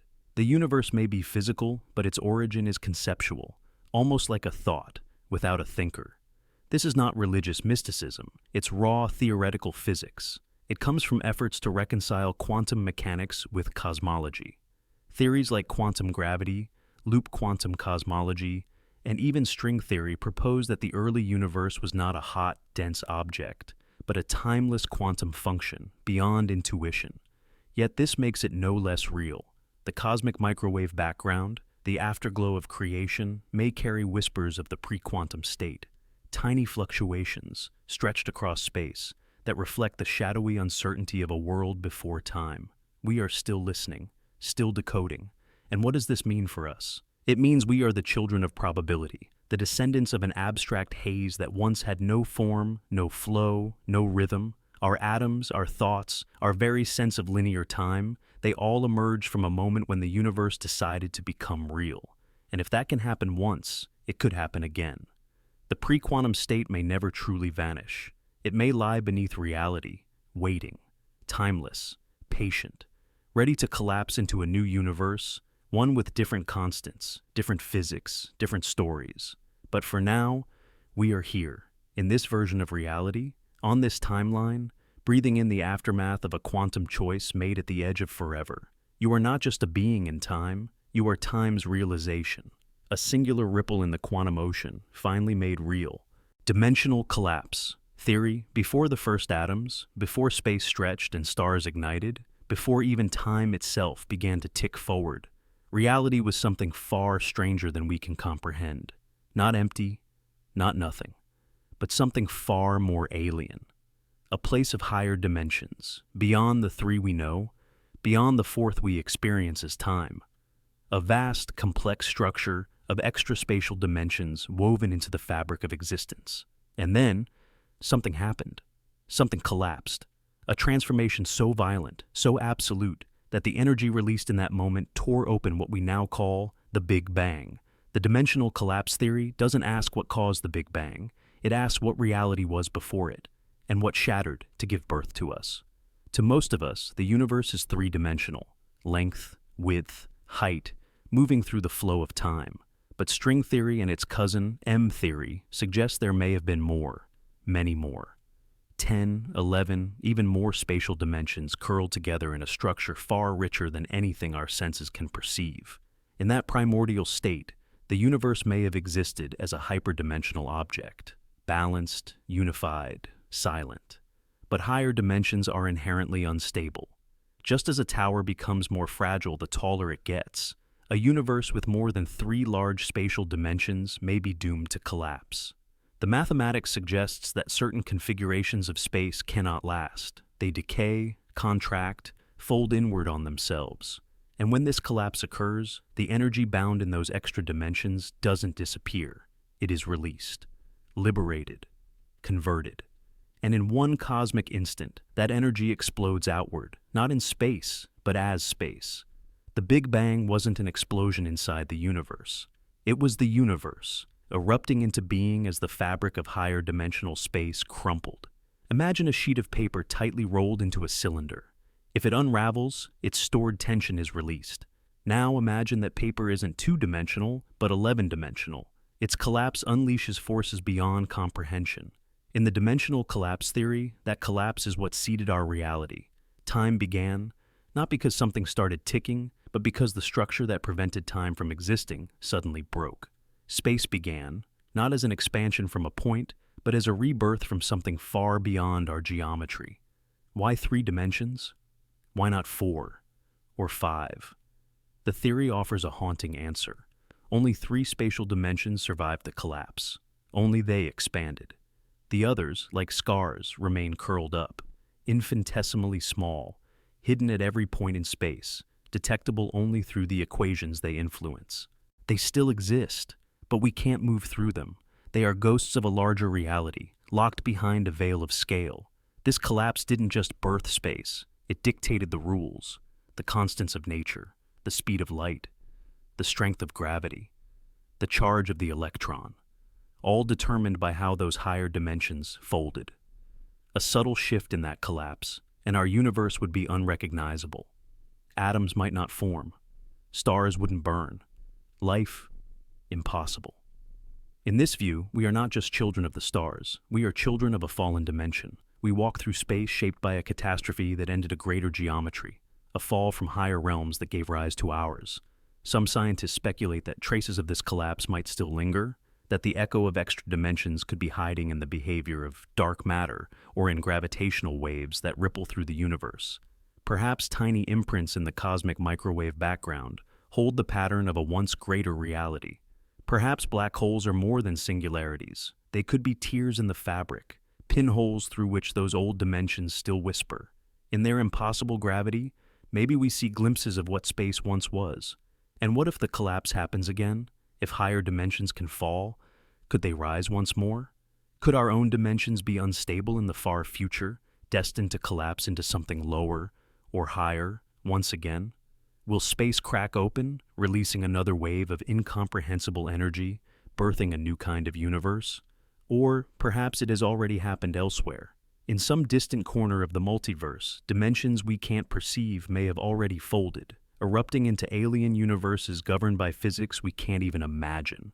This theory forces us to confront a terrifying possibility that our entire universe is an accident of geometry, a side effect, a local consequence of dimensional instability, not planned, not necessary, just a pattern that happened to work when so many others didn't.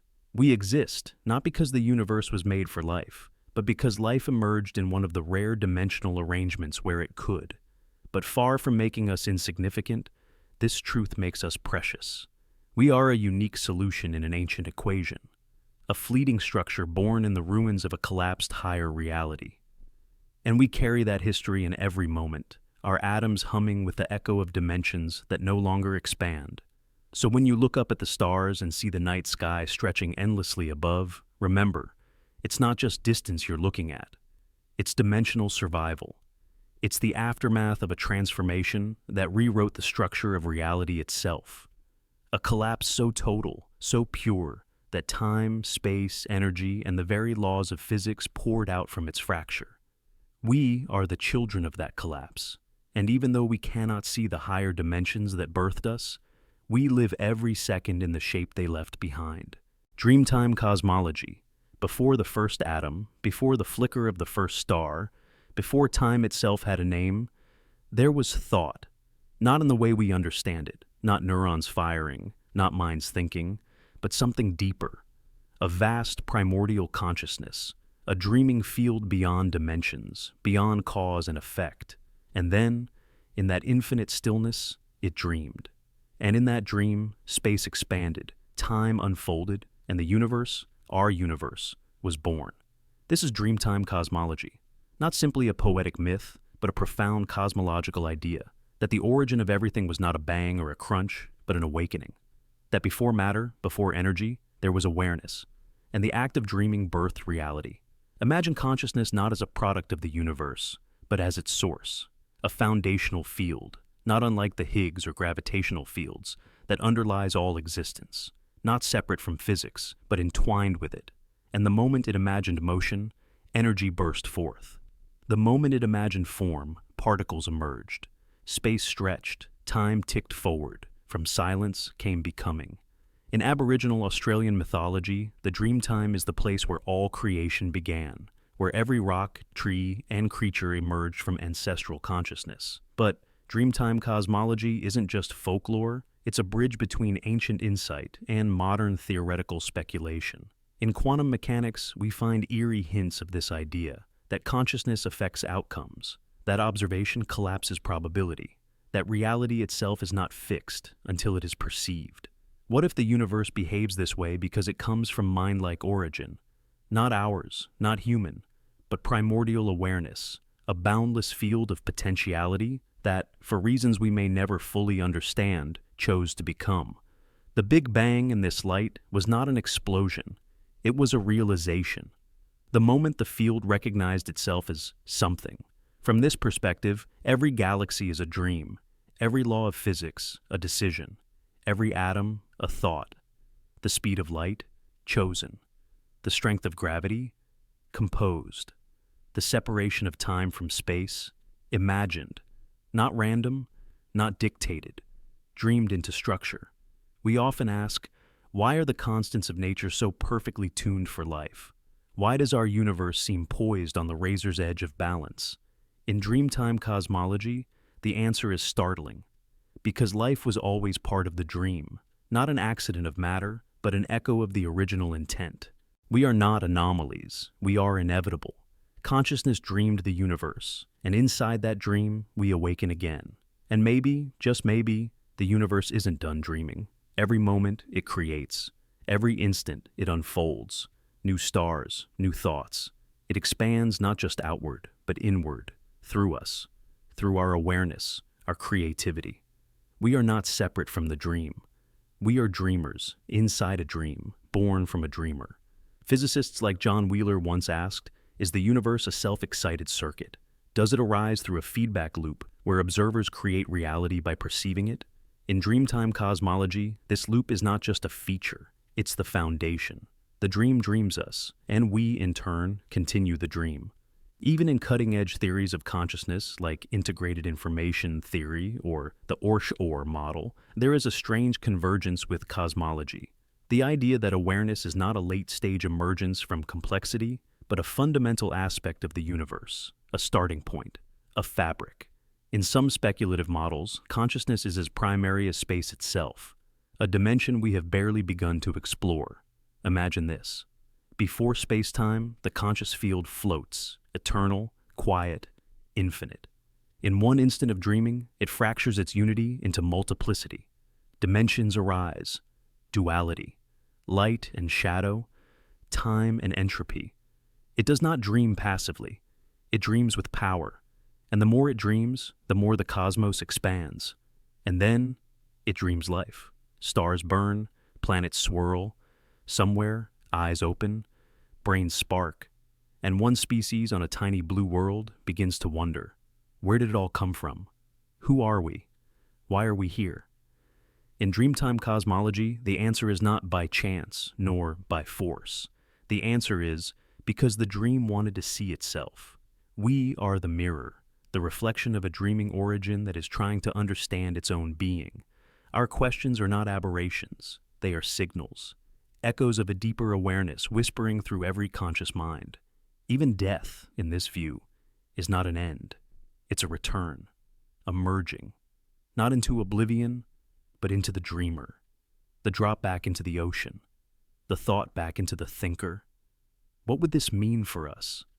If the universe is born from dreaming, then everything is sacred. Every act of love, every pursuit of beauty, every leap of imagination, these are not meaningless motions in a cold universe. They are pulses in the mind of creation.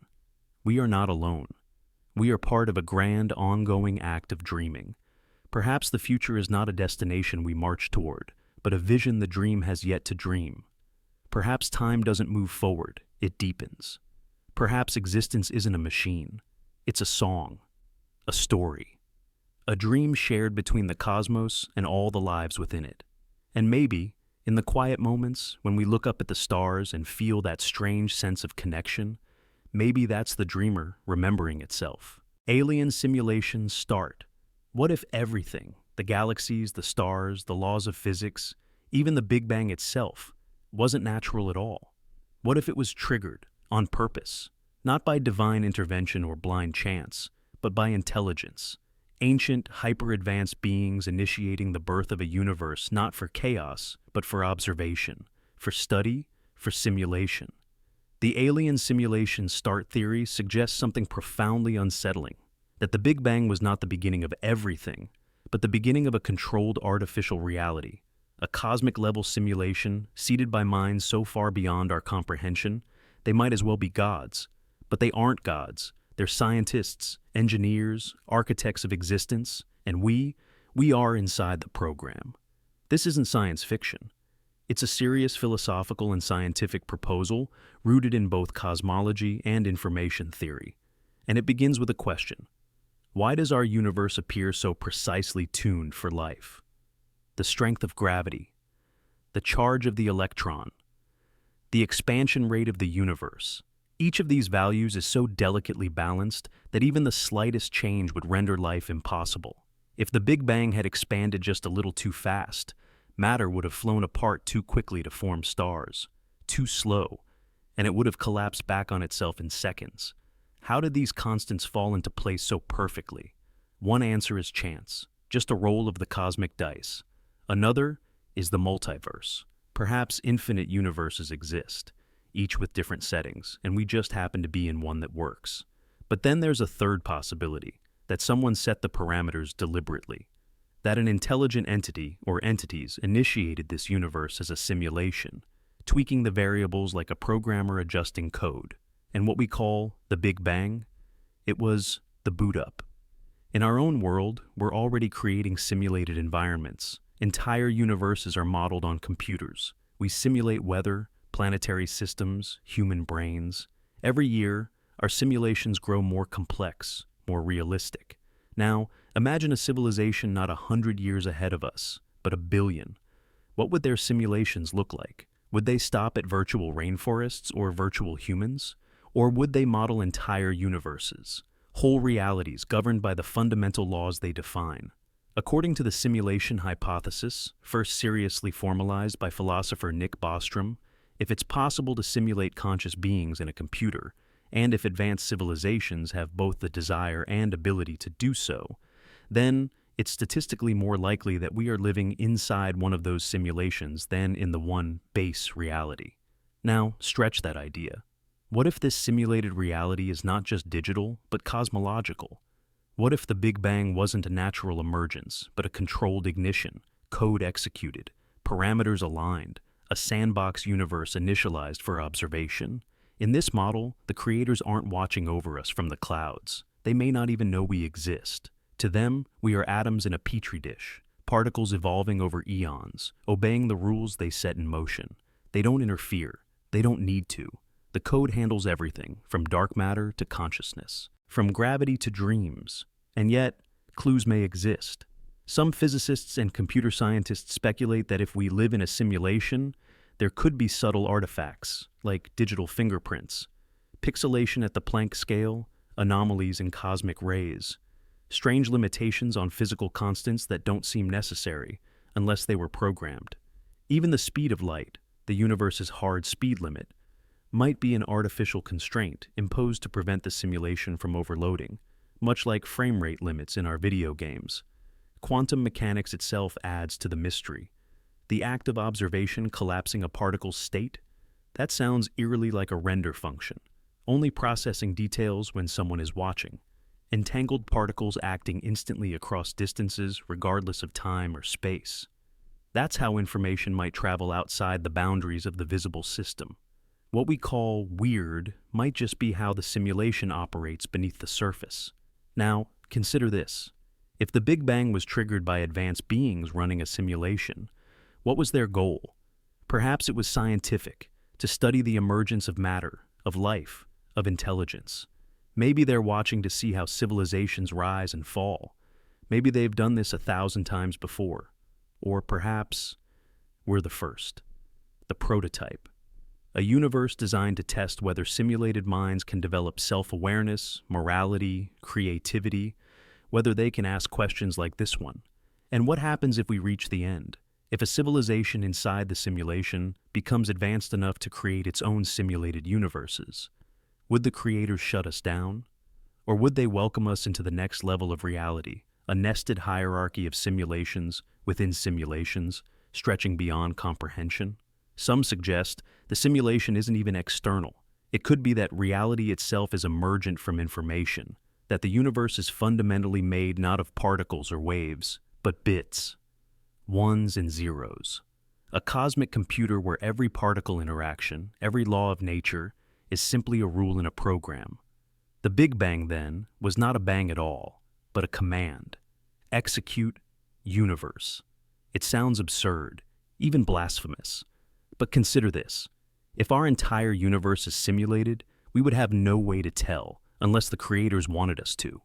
We would look out and see exactly what the program tells us to see. Stars billions of light years away. Galaxies swirling in majestic dance.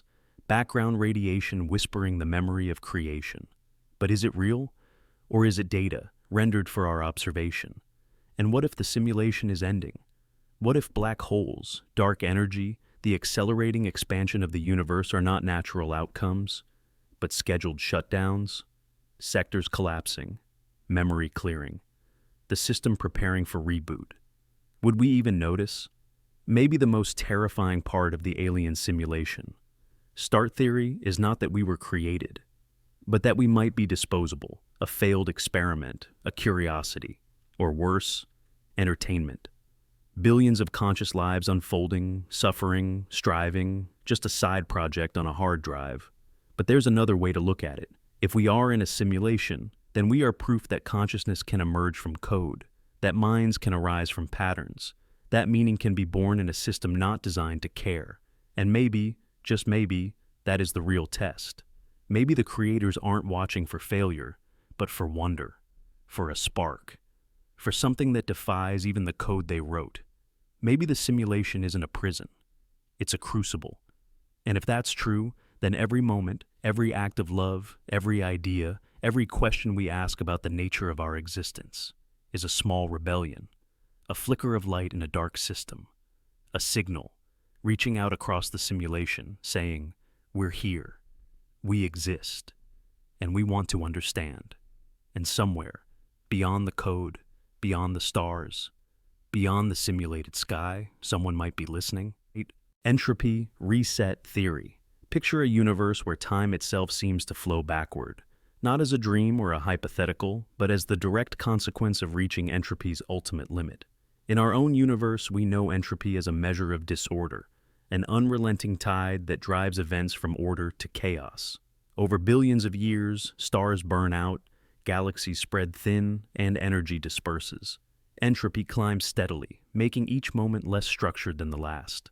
But what if this climb, this steady increase in disorder, isn't an endless journey toward a heat death? What if it's a cycle, a cosmic heartbeat that pulses through reality? To understand this idea, we must first grasp the nature of entropy. Consider an ice cube in a warm room. The rigid crystalline order of the ice gives way to liquid water as heat flows in, increasing entropy. The water then evaporates, its molecules dispersing into the air, increasing entropy even more. On the cosmic scale, the universe behaves similarly. Over time, concentrated sources of energy like stars convert their fuel into radiation that scatters through space, leaving behind cold, dim remnants. The universe's overall entropy keeps rising. But if we entertain the notion of an ultimate entropy, a maximum beyond which no further disorder is possible, a profound question emerges. What happens then? Some theorists have speculated that at this final state of maximum entropy, the universe might undergo a fundamental transformation. The laws of physics as we know them hinge on a directional flow of time, dictated by entropy's increase. But if entropy can no longer increase, if it hits a ceiling, then perhaps time itself no longer marches forward. Imagine the universe as a vast movie, playing forward scene by scene as entropy grows. Each moment leads naturally to the next, because there's always more disorder to create, more energy to disperse. Yet, when the film reaches its final frame, where every bit of usable energy has been spread thin and no new changes can occur, it's as though the projector cannot move forward. Instead, it rewinds. The laws of thermodynamics don't necessarily forbid this. They merely describe what happens given the normal flow of entropy. If entropy were to reverse, if somehow the conditions arose where the disorder began decreasing, then time might appear to run backward from our perspective. This isn't merely speculation for the sake of curiosity. It's a scenario grounded in the idea that our universe may be part of a larger cycle, one that encompasses not just a single Big Bang and subsequent expansion, but an eternal sequence of rise, climax, and renewal. When entropy reaches its peak, the universe is no longer a place of spreading disorder. Instead, it becomes poised for a profound shift. Imagine for a moment a prior cosmos, one where entropy reached its ultimate peak. At that point, every atom, every particle, existed in a state of maximal equilibrium. There were no more gradients of energy to equalize, no stars left to burn, no black holes left to consume. In this state, the fundamental structure of reality might have been so utterly transformed that the direction of time itself inverted. This inversion wouldn't be something recognizable from our own experience. It would be a cosmic reset, a reordering of the very rules that govern the universe. And as time reversed, what we perceive as the Big Bang might have been, in that prior universe, the culmination of reversed entropy, a cascade of order appearing from chaos as the cosmic film played backward. What we now call the Big Bang could have been the point at which entropy, having descended in reverse, reached a new minimum, allowing a fresh cycle of expansion and complexity to begin. In this view, our universe's origin wasn't a one-time event, but rather a recurring milestone in an endless loop of entropy, rise and fall. Think of it like a pendulum. Swinging one way, it reaches its highest point, pauses, and then swings back. The maximum entropy state is the pause at the top of the swing, where motion ceases temporarily before reversing direction. When time moves forward again, it might not be quite the same as before. Subtle differences in conditions could lead to a new kind of universe. Different physical constants, different structures, but always the same underlying rhythm. This theory challenges our linear perception of time. It suggests that time isn't a one-way street ending in cosmic decay, but a vast circular road where every end is also a beginning. Each maximum entropy state might be the precursor to a fresh burst of creation. This means the universe isn't doomed to eternal stillness, but rather destined for eternal rebirth. To bring this idea into sharper focus, let's consider some analogies from nature. In ecosystems, death and decay fuel new growth. A forest fire might destroy trees, but it also clears the way for seeds to germinate, for sunlight to reach the forest floor. The ashes of the old nourish the soil for the new. If we scale this concept up to the cosmos, the ultimate entropy state isn't a final destruction. It's a fertile ground for a new beginning, albeit one that defies our ordinary understanding of time and causality. The entropy reset theory invites us to rethink the fate of the universe. Instead of a singular Big Bang followed by an inevitable slide into heat death, it suggests a pattern, a cycle that has been playing out across unimaginable eons. It beckons us to imagine a cosmos where every maximum entropy moment births a fresh start, where time's arrow bends back upon itself, and where the universe's story is one of eternal renewal rather than terminal decline. Hyperverse Collision. Imagine the universe as we know it, the stars, the galaxies, the laws of physics. Everything we perceive as reality is, in essence, just a fragment of something far, far greater. What if I told you that the universe, the vast and expanding space we call home, is the result of a cataclysmic collision, not between planets, stars, or galaxies, but between entire hyper-universes and dimensions beyond our comprehension? A collision so intense, so incomprehensible, that it sparked the birth of our cosmos. We've all heard of the Big Bang, the theory that suggests our universe began as a singular point, an infinitesimally small, infinitely dense concentration of energy. It then exploded, expanding and evolving into the universe we know today. But what if that Big Bang wasn't the beginning at all? What if it was merely the aftermath of something much larger, something cosmic, something beyond the very laws of physics that we hold dear? The concept of a hyperverse collision challenges everything we know about existence. To understand this, we must first expand our minds beyond the known dimensions of our universe.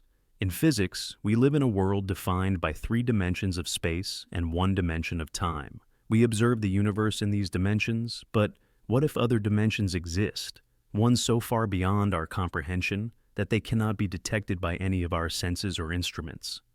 Enter the hyperverse, a theoretical collection of multiple universes, each existing in a higher dimensional space. These hyper-universes are not bound by the familiar rules of our own universe. They operate under their own laws of physics, with their own time flows, their own space-time structures. Imagine a world where time doesn't move in a linear fashion, where gravity doesn't behave as we know it, where matter and energy exist in forms completely alien to us. Now, picture these hyper-universes, vast and incomprehensible in their size and complexity, constantly interacting with one another. But these interactions are not peaceful. They are collisions, massive, reality-altering events that release unimaginable amounts of energy. These collisions don't just happen in a linear fashion, like 2 objects crashing into one another. Instead, they occur across different dimensions, rippling through the very fabric of existence itself. In the chaos of these collisions, universes from higher dimensions bleed into lower ones. They tear through the space-time continuum, distorting everything they touch. Our universe, as we know it, was born from one such collision. The Big Bang that we refer to as the birth of our cosmos could very well be the aftermath of a hyper-universe collision. What we perceive as the beginning of time was simply the eruption of energy from a larger cosmic event that we are only now beginning to comprehend. But how does this collision shape our reality? If our universe is just a spark, a fleeting moment born from this massive clash, then everything we know is only a small fraction of a far larger, far more complex picture. We see galaxies, stars, planets, and life as solid, tangible realities. But in truth, they are mere echoes of the original collision. The laws of physics that govern our existence, the constants of nature, the speed of light, and even the very nature of time itself, are merely remnants of a higher dimensional event. The very fabric of space-time, as we experience it, is a direct consequence of these hyperverse collisions. What we consider to be the universe is a thin layer, a sliver of what exists in the higher dimensional realms. The structures we observe, black holes, galaxies, the vast expanse of the cosmos, are like the ripples created by the crash of these hyper-universes. These ripples distort the space around them, creating the universe we live in. To visualize this, imagine the collision of two massive bubbles, each representing a different universe. These bubbles are not just physical spaces. They are the very fabric of reality itself. As the bubbles collide, they merge, creating a complex, chaotic interaction of energies and dimensions. The result of this collision is a new bubble, a new universe, one that is fundamentally different from the previous ones. This new universe, our universe, is a direct consequence of this cosmic event. It is a spark born from the clash of larger, more powerful realities. But what about the future? If the birth of our universe was the result of such a collision, what happens when our universe eventually collides with another hyper-universe? Will it merge into something new, or will it be destroyed? The collision of universes isn't a one-time event. It's an ongoing process, a continuous cycle of creation and destruction, where new universes are born from the death of old ones.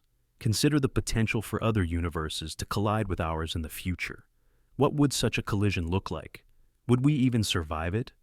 The laws of physics might change, altering the very nature of existence.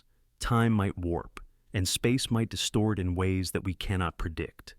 And yet, the collision of universes isn't necessarily an end. It could be a new beginning, a birth of a new reality, just as our universe was birthed from a previous collision. This concept forces us to confront the very nature of reality itself. What if the universe we live in is just a small piece of a much larger puzzle? What if everything we know, the stars, the galaxies, even the very fabric of space-time, exists only because of a single cosmic accident, a violent crash between hyper-universes? We are not the center of existence. We are a small, fleeting spark in the vastness of a cosmic battle that we cannot even begin to comprehend. To truly grasp the enormity of this idea is to realize that our existence is fragile, temporary, and insignificant in the grand scheme of the cosmos. The universe we live in may one day be consumed by another hyper-universe collision, fading into the void as a new reality takes its place. It's a humbling thought, one that forces us to question everything we know about our place in the universe. Primordial black hole explosion. Imagine for a moment that the universe we live in, everything we know and perceive, may not have had its origins in a singular self-contained explosion, but rather the aftermath of an event that occurred in an entirely different universe. A universe beyond our comprehension. A universe so ancient and distant, yet so intertwined with our own, that its final cataclysmic end could have given birth to everything we experience today. This idea is grounded in the concept of the primordial black hole explosion, a theory so profound, it suggests that the forceful death of a black hole in another universe may have triggered the creation of our own. It may sound impossible, but the more we peer into the unknown, the more plausible this concept becomes. To understand this theory, we need to first explore the nature of black holes. Black holes are mysterious and dense objects, so powerful that nothing, not even light, can escape their gravitational grip. Formed from the collapse of massive stars, black holes are usually seen as the end state of stars in our universe. However, there are theories that suggest that not all black holes form within the boundaries of a single universe. Some might transcend the limits of space and time, existing in realms beyond our own universe, potentially even before our universe came into existence. These are called primordial black holes. Unlike the black holes we are familiar with, which form from dying stars, primordial black holes could have existed from the very beginning of time, or perhaps from the end of another universe entirely.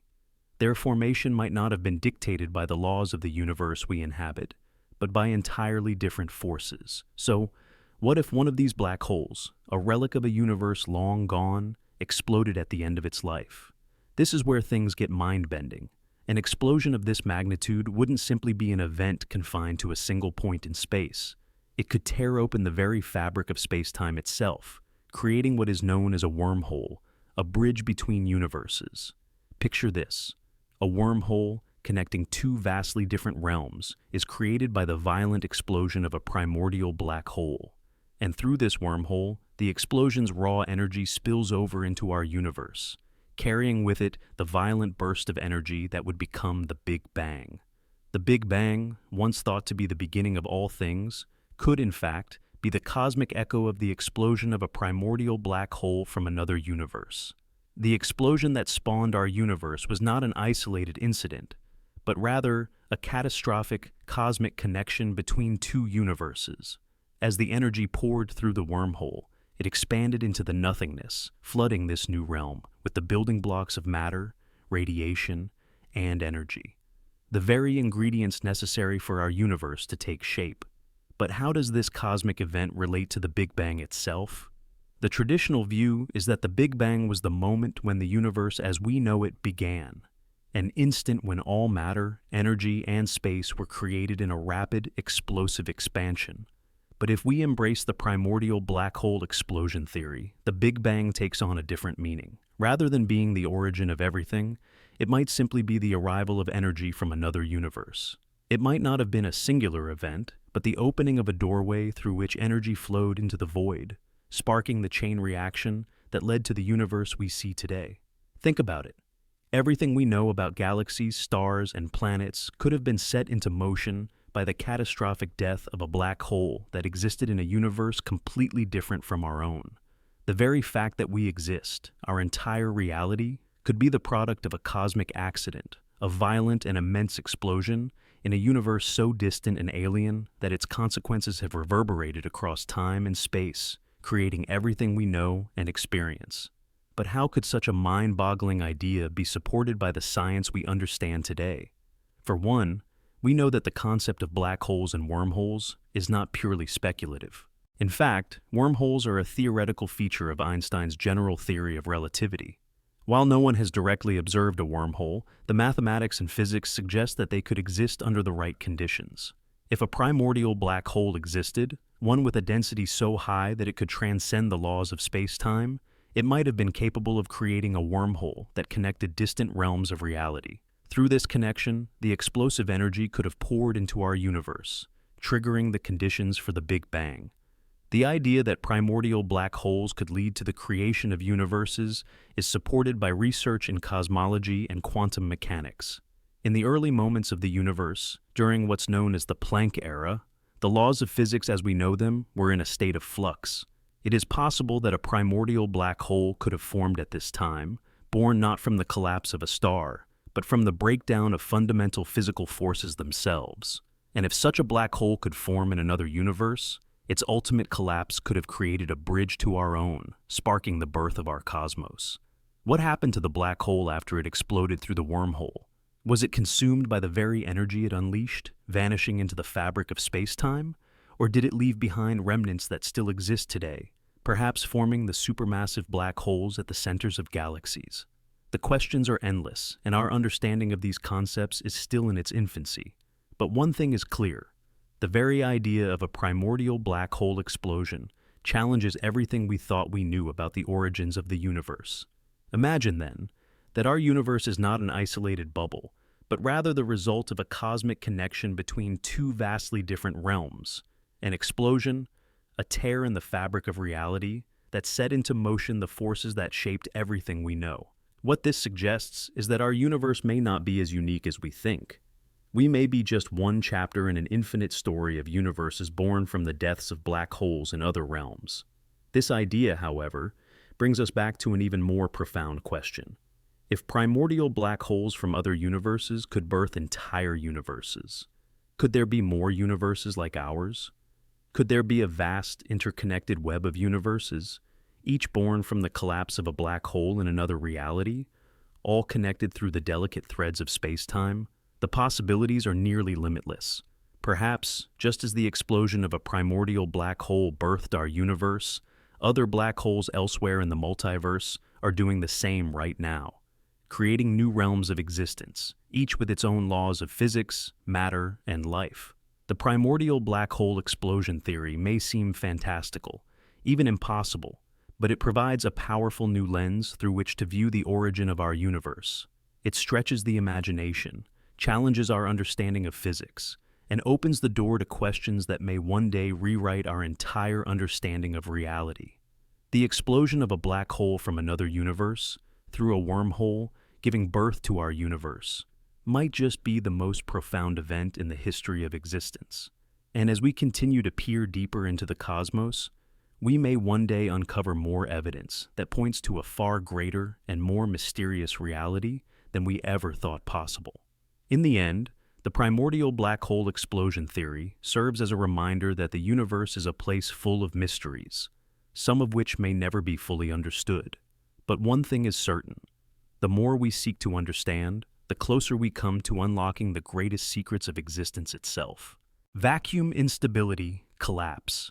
Imagine a time before time itself, before galaxies, stars, or even the fabric of reality existed. A time when our universe was nothing but a void. But this void wasn't empty. It was a vacuum, an energy field brimming with potential, but unstable, unformed. This vacuum wasn't empty space as we might think of it. Instead, it was a false vacuum, a temporary state, teetering on the edge of something far more profound. This is where everything began. The idea behind vacuum instability collapse is simple, yet unfathomably complex. It proposes that our universe began as a decay from a higher energy state, a state that existed before the Big Bang, a state that could have been called the false vacuum. Imagine this false vacuum as a bubble of potential energy that wasn't yet in its lowest possible energy state. But here's the catch. This bubble was unstable. It was poised to collapse into a true vacuum, releasing unimaginable energy in the process. This collapse, this sudden release of energy, wasn't a small event. It was the spark that would ignite everything we know: space, time, matter, and the forces that bind them together. Let me give you an example to help grasp this cosmic idea. Think of it like a glass of water that is just a bit too full. The water is unstable, and the moment you jostle the glass, it spills. That spill, that moment of release, is like the collapse of the false vacuum.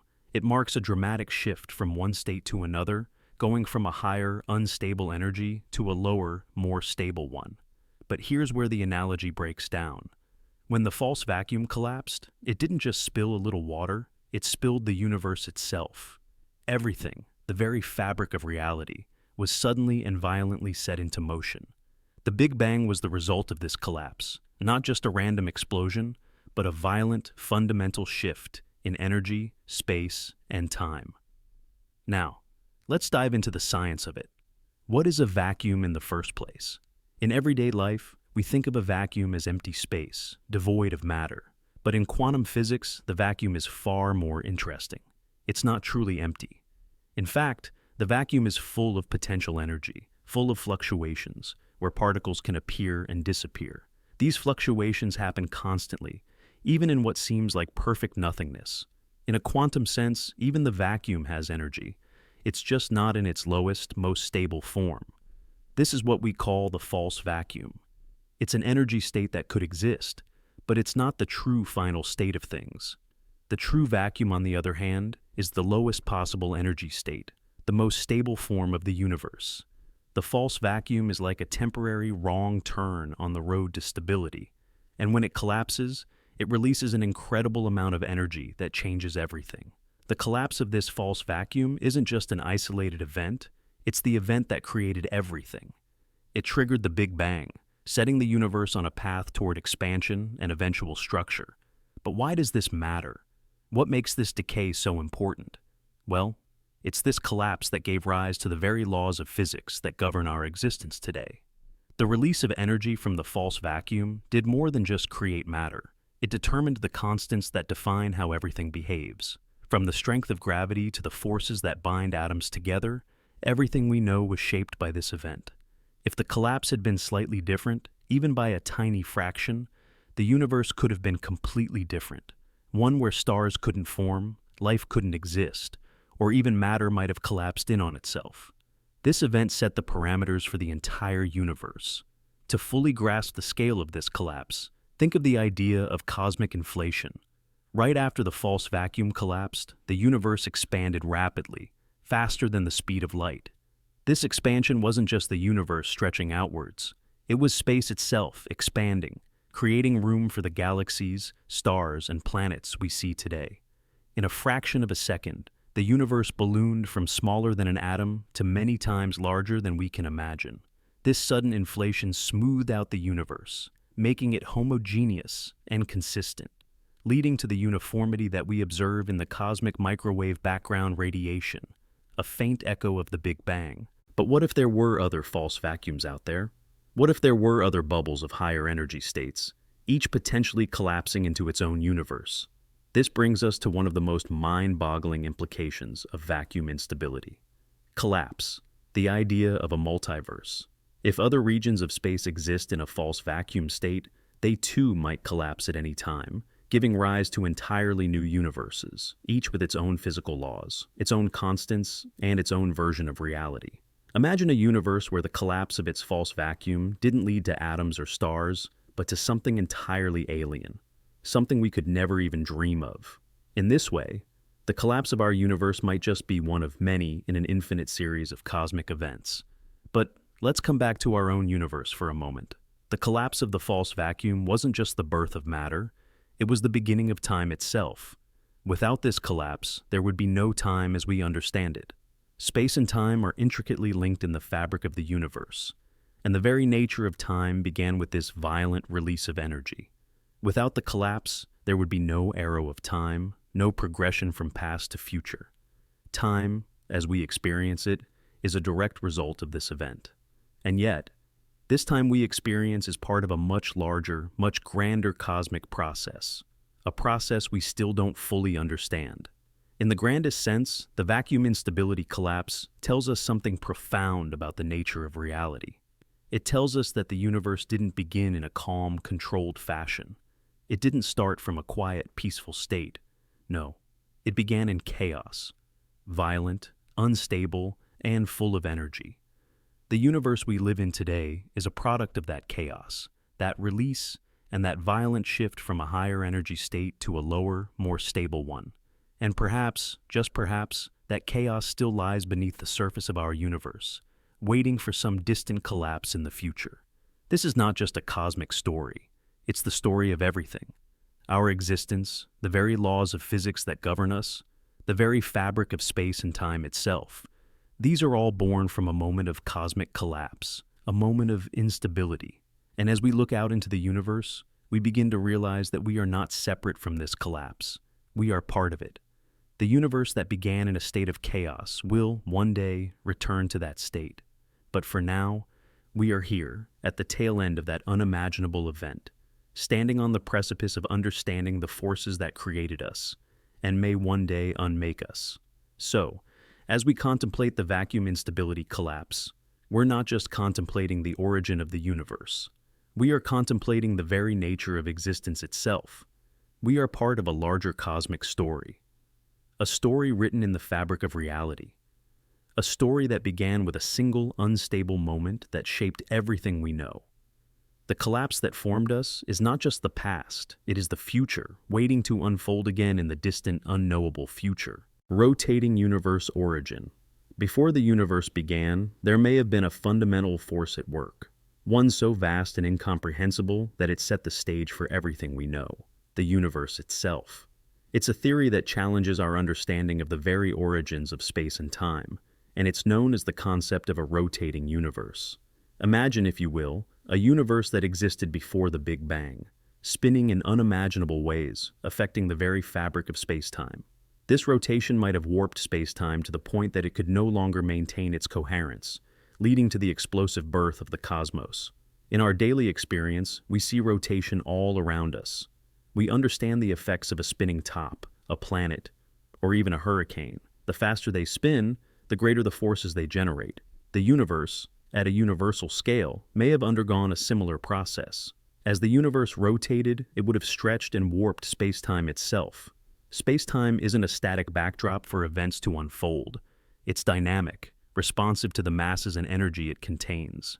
If the entire universe were spinning, this distortion would have been profound, creating a gravitational pull that, as it gathered energy, would eventually result in a cosmic explosion. To understand this more clearly, let's consider black holes. A spinning black hole doesn't behave like a non-rotating one. The rotation of a black hole generates a twisted space-time fabric, creating what's known as an ergosphere, a region where space-time itself is dragged around with the black hole's spin. Now, scale that up to the entire universe. If the universe itself had been rotating, the twisting and warping of space-time could have been amplified to such a degree that it caused a singularity, a point where space-time collapsed on itself. And the rules of physics, as we understand them, would have broken down. Imagine that singularity as a pressure cooker built up by the infinite spin of the universe, waiting for the moment when it could no longer contain its immense energy. The Big Bang, then, would not be a random event. It would have been the inevitable release of this stored energy, a burst of unimaginable force that set space and time into motion. From this singularity, everything, all of time, all of space, all of matter, would explode outward in a violent, expansive birth of the universe. But how can we begin to grasp the scale of such a concept? The answer lies in the very forces that govern the universe. Rotation, at the universal scale, isn't just a simple spin. It's the distortion of the fabric of space-time itself. The faster an object spins, the more it warps the space around it. Now, apply that principle to the universe as a whole. This cosmic rotation would have twisted space-time to such extremes that at some point it became unsustainable. The singularity was reached, and the release of energy was inevitable. But there's more to this than just the Big Bang. The pre-Big Bang universe, with its rotation, may have set the stage for more than just the explosive creation of matter and energy. It could have influenced how matter began to clump together, how galaxies formed, and even the fundamental constants of nature. The cosmic rotation might have left its imprint on the very laws of physics, altering how gravity, electromagnetism, and nuclear forces would behave. Could the forces that govern the universe today have been different in a rotating cosmos?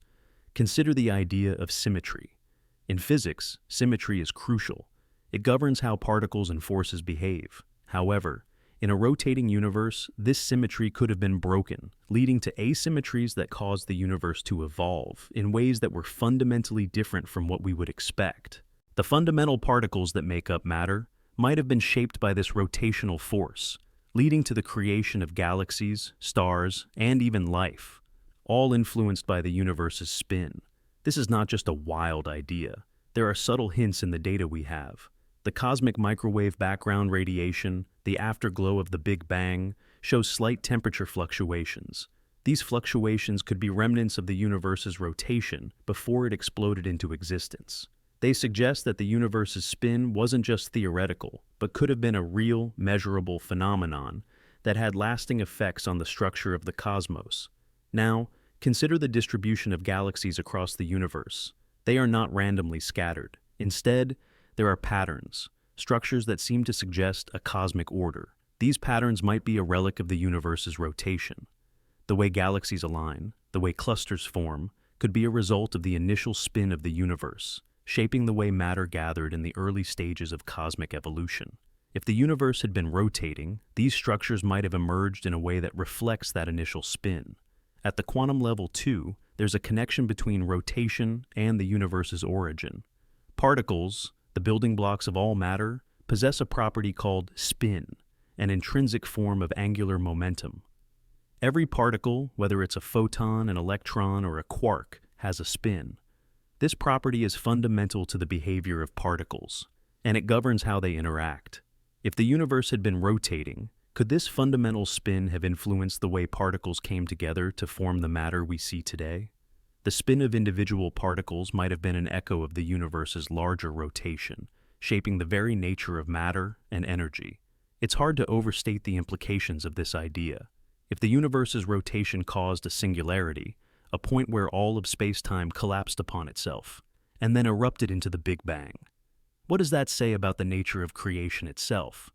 The Big Bang, traditionally thought to be the start of everything, could be merely the end of one cycle, the bursting forth from a cosmic rotation that began long before we can understand. If the universe was rotating, then the idea of time itself could have been fundamentally different.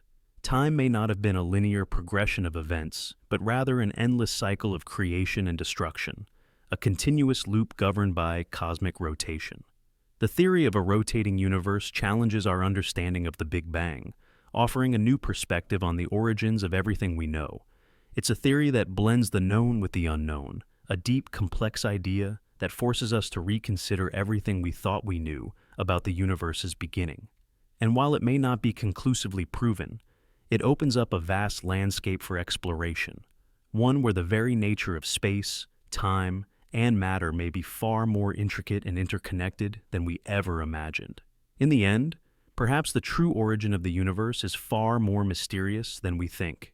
Maybe it wasn't just a singularity that led to the Big Bang, but a cosmic spin, an immense rotation that warped the very fabric of space-time, setting the stage for everything to come. And perhaps, in that spin, we can find a deeper understanding of the universe's infinite mysteries, waiting for us to uncover them, piece by piece, through the cosmic dance that brought everything into being. Observer collapse hypothesis. In the very fabric of reality, there exists a mysterious event, a moment of profound significance, one that shapes everything we know.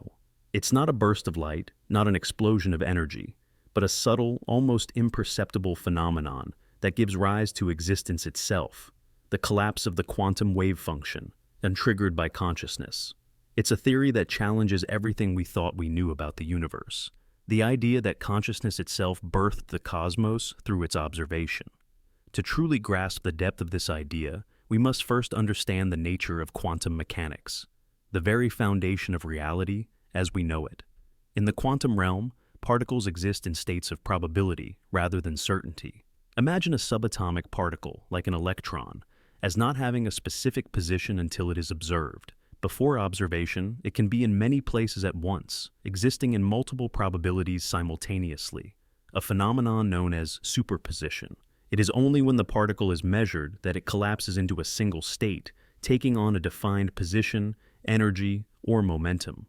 The universe itself behaves in this way, existing in a state of potential until it is observed. But what if this act of observation, the very process of consciousness interacting with the quantum world, doesn't just collapse the wave function of a particle, but also the very wave function of the universe itself? What if it is consciousness that transforms the void, an infinite sea of possibilities, into the material reality we experience every day?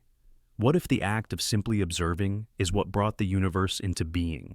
The observer collapse hypothesis suggests that the universe, in all its complexity and wonder, may not exist until it is observed. Before consciousness arises, the universe is a sea of probabilities, an undifferentiated field of potential that has no form, no structure, no existence in the way we perceive it.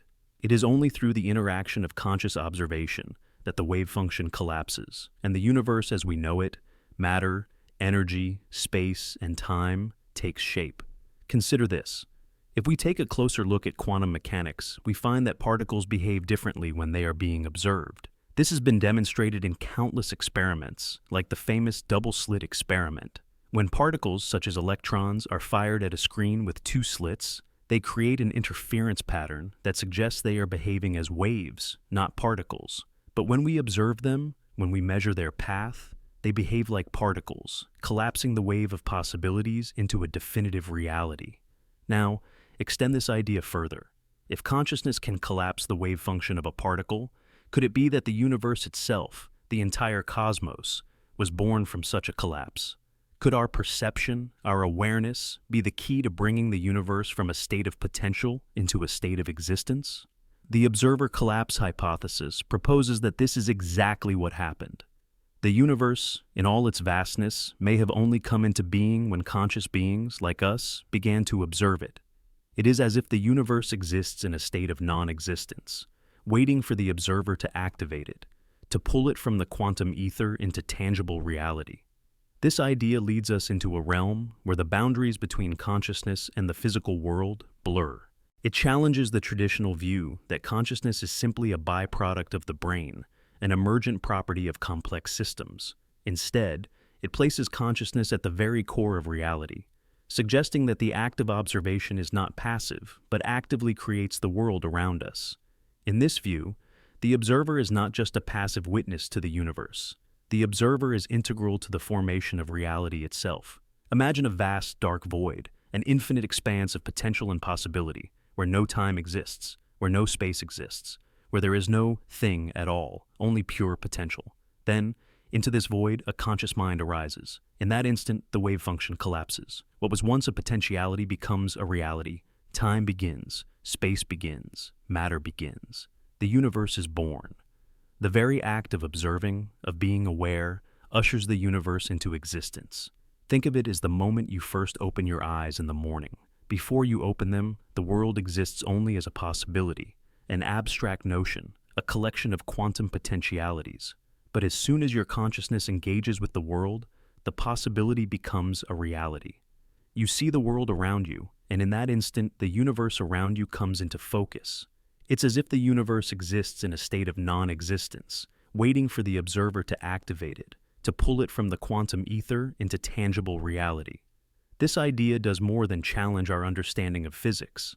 It forces us to confront the very nature of existence. What does it mean for us to be conscious? What is the relationship between mind and matter? Are we merely passive observers of the universe, or are we co-creators of reality itself?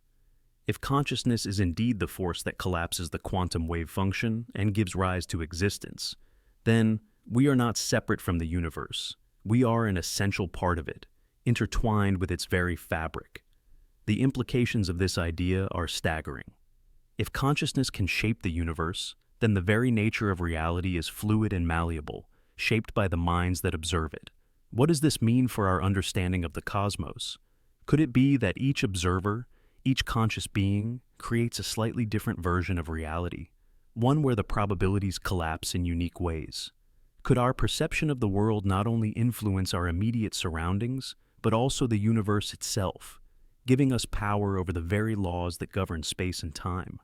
This also suggests that the universe in its entirety is not a static entity, but a dynamic, ever-changing reality that is brought into existence moment by moment, continuously shaped by the conscious minds that perceive it. Time itself may not be a linear progression, but an unfolding of possibilities, with each observation collapsing the wave function of the future into a new reality. If consciousness is indeed the key to the universe's existence, then the relationship between mind and reality is far more profound than we ever imagined. It is not just a question of perception, it is a question of creation. We are not just spectators of the universe, we are active participants in its formation. And in this realization lies a deep, powerful truth, that the universe, in all its grandeur and mystery, is the result of an ongoing interaction between consciousness and the quantum realm. In the end, the observer collapse hypothesis suggests that the very universe we inhabit, the stars, the galaxies, the laws of physics, might never have existed without consciousness to observe it. It's a humbling thought. The act of observing is not just passive, it is the spark that ignites the very fabric of reality. And in that, we find our place in the cosmos, not as mere bystanders, but as co-creators, shaping the universe with every thought, every observation, every act of consciousness. Non-temporal reality, precursor. Before time began, there was no before. There was only a state of pure potential, a timeless expanse where the concept of time itself didn't exist. Imagine a void, but not one filled with emptiness, for that would imply something tangible. No, this was a realm where even the simplest notions of existence were absent, where no past, present, or future could be conceived, because time, as we know it, simply had no meaning. This state of pure potential is often referred to as the non-temporal reality precursor. It is the realm from which all of existence, including time itself, emerged. But how do we even begin to conceptualize such an idea? How do we understand a place where the very concept of time, and therefore causality, does not apply?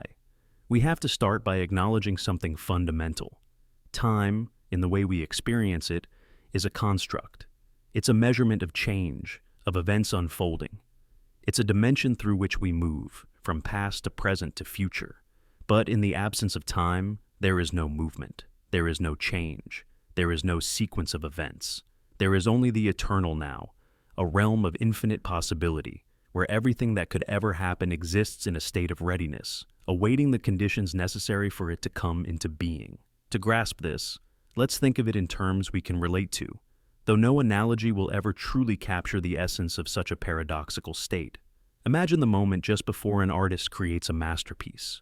Before the brush hits the canvas, the painting does not exist. It is simply a potentiality, an idea in the artist's mind. There are no shapes, no colors, no form. But that potential is there, ready to be realized at the moment the first stroke is made. Now, extend this idea to the entire cosmos. Before time began, before space was formed, the universe was a boundless canvas of infinite potential, an abstract idea that had not yet taken shape. In this timeless state, there was no before. There was no cause to give rise to the effect, no beginning that would lead to an eventual end. There was no reason, and there was no process. It was a state of unmanifested possibility, a place where the laws of physics and the very rules of existence had not yet been defined. In this realm, time itself had no meaning. It wasn't a question of what happened before, because there simply was no before to speak of. The very concept of a temporal progression, past, present, and future, was not yet a part of reality. This concept takes us deep into the heart of what we can call the origin of time itself.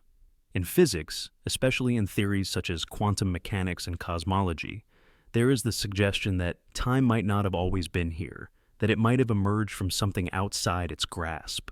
Some of the most brilliant minds, like those of Stephen Hawking and Albert Einstein, have grappled with the notion that time may have had a beginning, a point at which it emerged, or began in the traditional sense. But in the case of the non-temporal reality precursor, time never had an origin, because before time, there was no concept of origin. Think about it. Our entire understanding of reality is rooted in the idea that time moves forward, that events unfold in a linear fashion. Yet this timeless precursor defies that understanding. There's no event that sets everything into motion, no singular starting point that marks the birth of the universe. There was no before that preceded the birth of time itself, no cause to bring about the effect. It was a state where everything was poised for manifestation, waiting for the spark that would set all things into motion. This brings us to the concept of creation. In the absence of time, how could creation itself occur? How could something as complex as the universe, space, matter, energy, and all the physical laws that govern them arise from a state where there was no time to govern it? This is one of the greatest mysteries in both physics and philosophy. Creation, as we understand it, is an event, a process that occurs over time. But in the non-temporal reality precursor, no process could take place. There was no sequence of events that led to anything. The creation of the universe, then, might not have been a linear process, but an instantaneous act, a shift from pure potential to actualization. It's here that we approach the most mind-bending concept, the idea that the universe, and everything within it, emerged in one singular momentous realization, where the potential for all existence was manifested in an instant. This doesn't imply that everything just appeared out of nowhere. Rather, it suggests that everything that could exist was always there, suspended in a state of readiness. The universe was not created from nothing. It was born from an infinite potential that was waiting to unfold. This potential didn't have to wait for time to pass, because in this non-temporal state, time itself did not exist.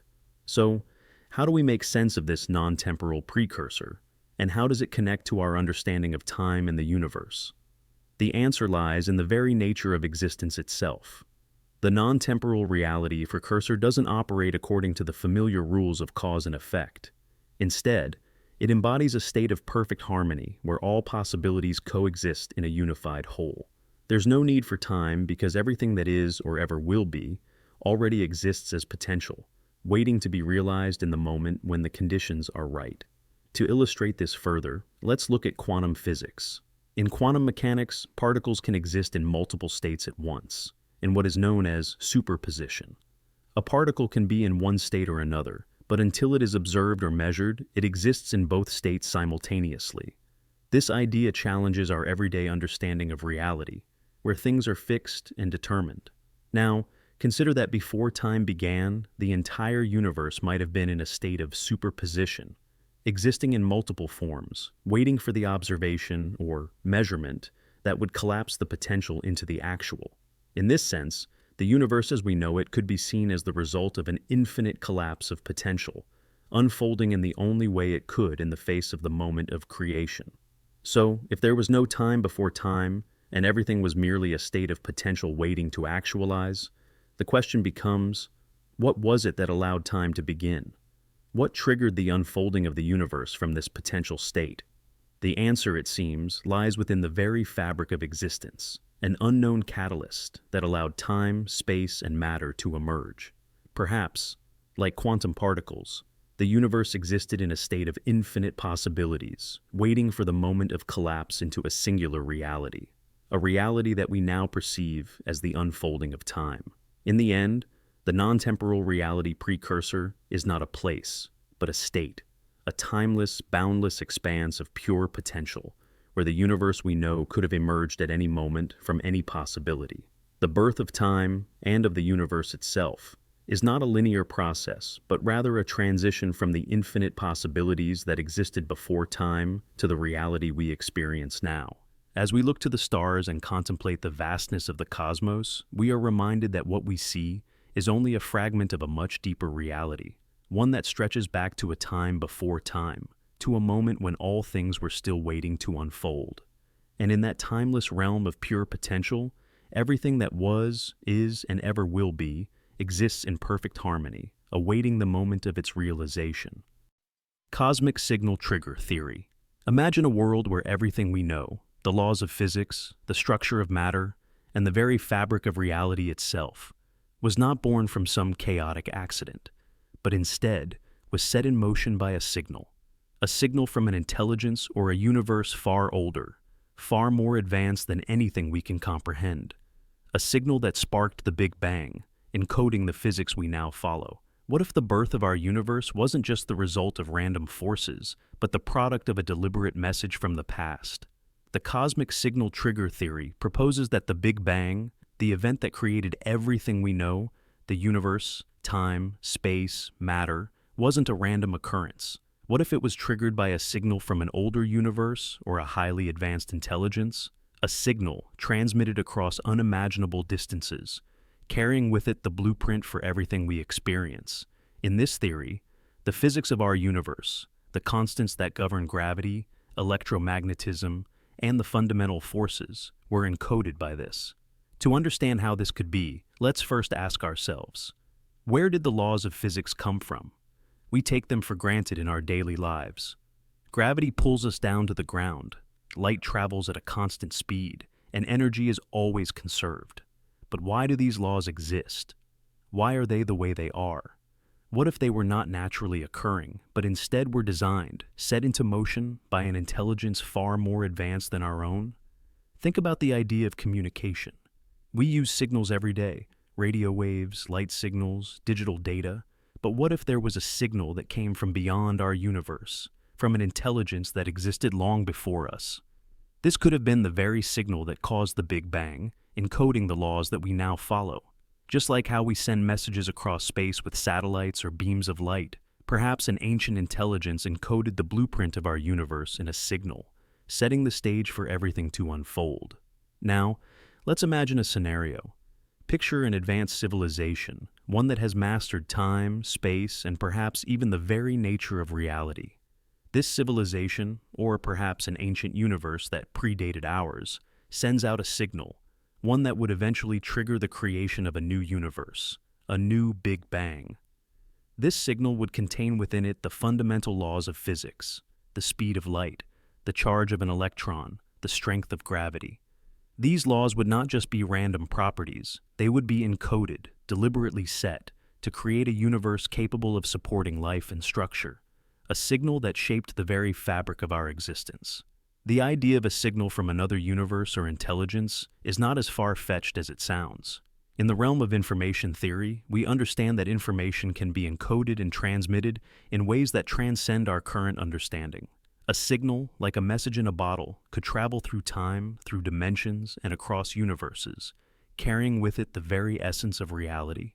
Just as we can encode vast amounts of information on a small piece of DNA or in the digital signals that carry our data, perhaps the fundamental laws of physics themselves were encoded.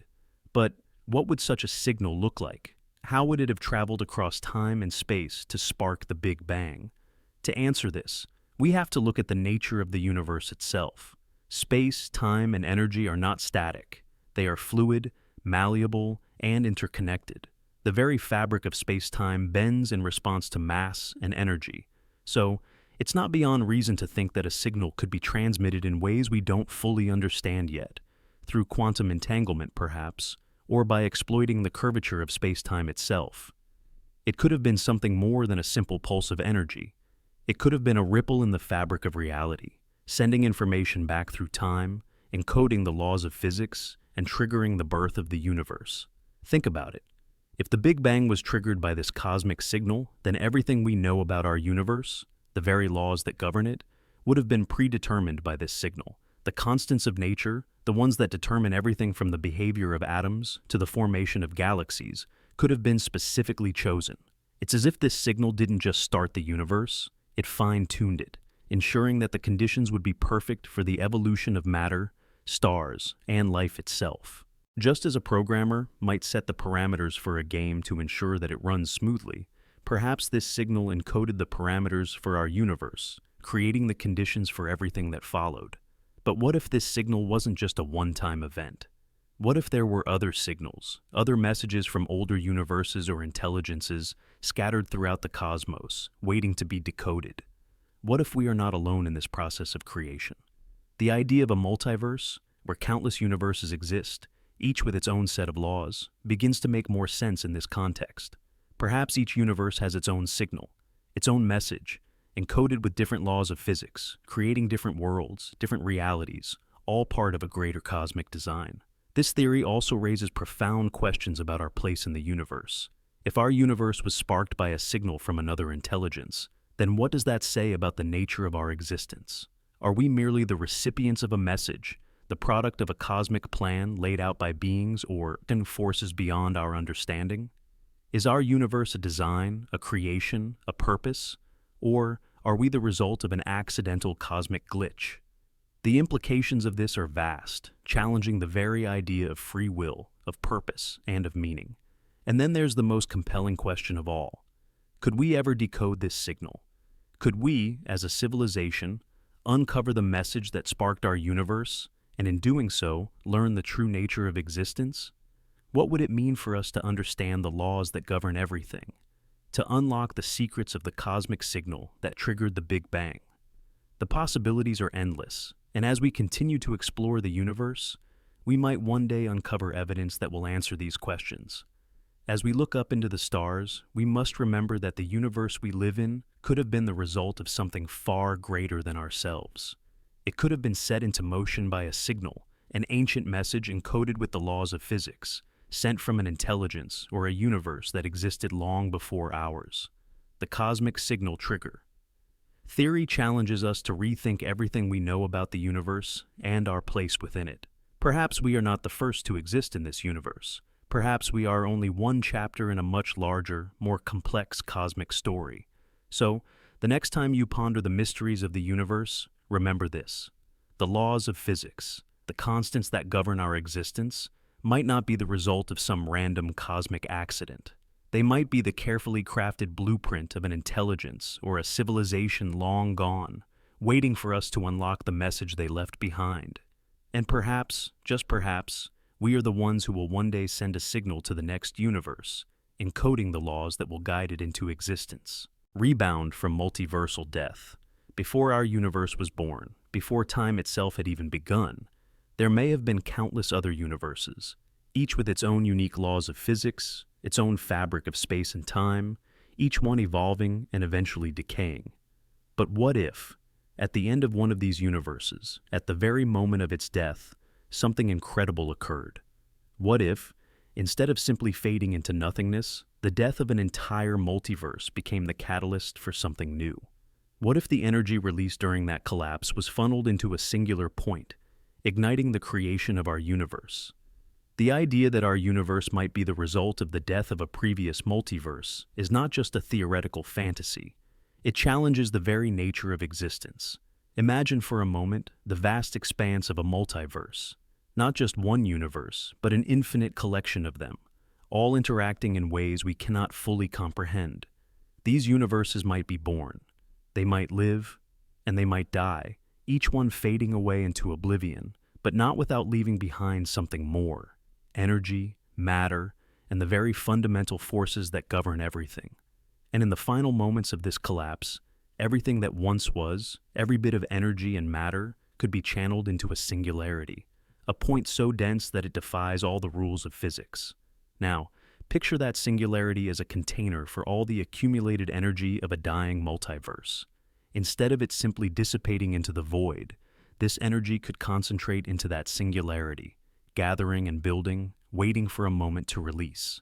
The death of one multiverse, in this sense, would not be an ending but a transformation. As the collapse of a universe reaches its inevitable conclusion, the energy funneled into this singularity could spark a new beginning, a new universe, unleashed by the force of its own creation.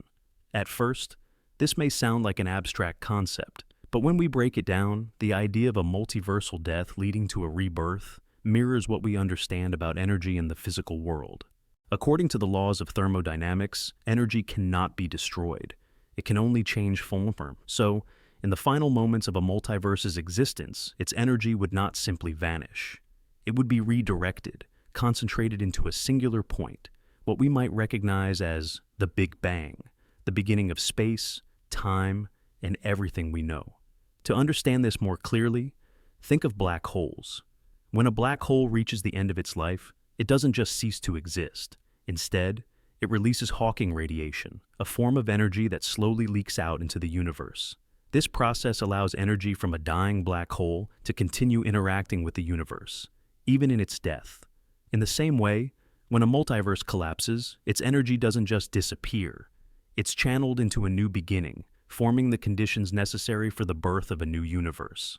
Consider, too, the idea of entropy, the gradual move towards disorder that governs all natural processes. In the final stages of a multiverse's life, entropy would reach its maximum. All matter and energy would be spread out, reaching a state of complete chaos. But this chaos might be the very trigger needed to create something new. The collapse of a universe under the weight of its own entropy might set in motion the process that funnels its energy into a singularity, a moment of rebirth. This cycle of death and rebirth could be the key to understanding the ultimate fate of all multiverses. The Big Bang, traditionally thought to be the origin of our universe, might be more than just a one-time event. It could be the latest iteration in a continuous cycle, one in which the death of a multiverse leads to the creation of another. If we view the universe through this lens, the death of one cosmos does not signify its end, but rather its transformation into something new, something entirely different, yet born from the energy of what once was. What about the evidence for such an idea? The cosmic microwave background radiation, the faint afterglow of the Big Bang, is often cited as the leftover energy from our universe's birth. Some researchers speculate that this radiation may contain subtle imprints from previous universes, faint echoes of the collapse that created the singularity which sparked our own existence.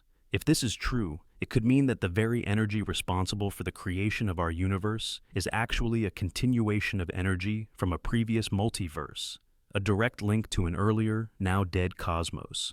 In fact, some cosmologists argue that the universe's expansion, observed through the motion of galaxies and the distribution of cosmic structures, could be the signature of a cosmic cycle.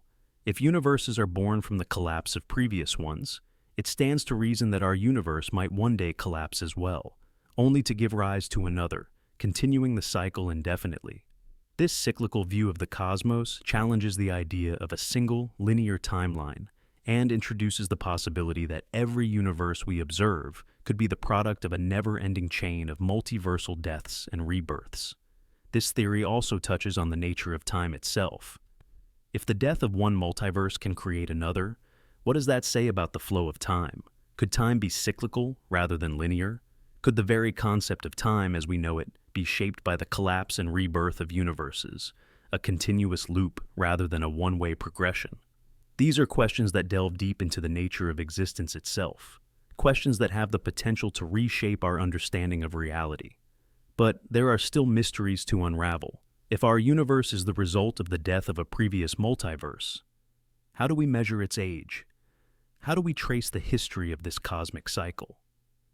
The answers to these questions may not come easily, but the very possibility that we are living in a universe born from the death of another opens up new realms of thought. It challenges our perceptions of what it means to exist and what the ultimate fate of the multiverse might be.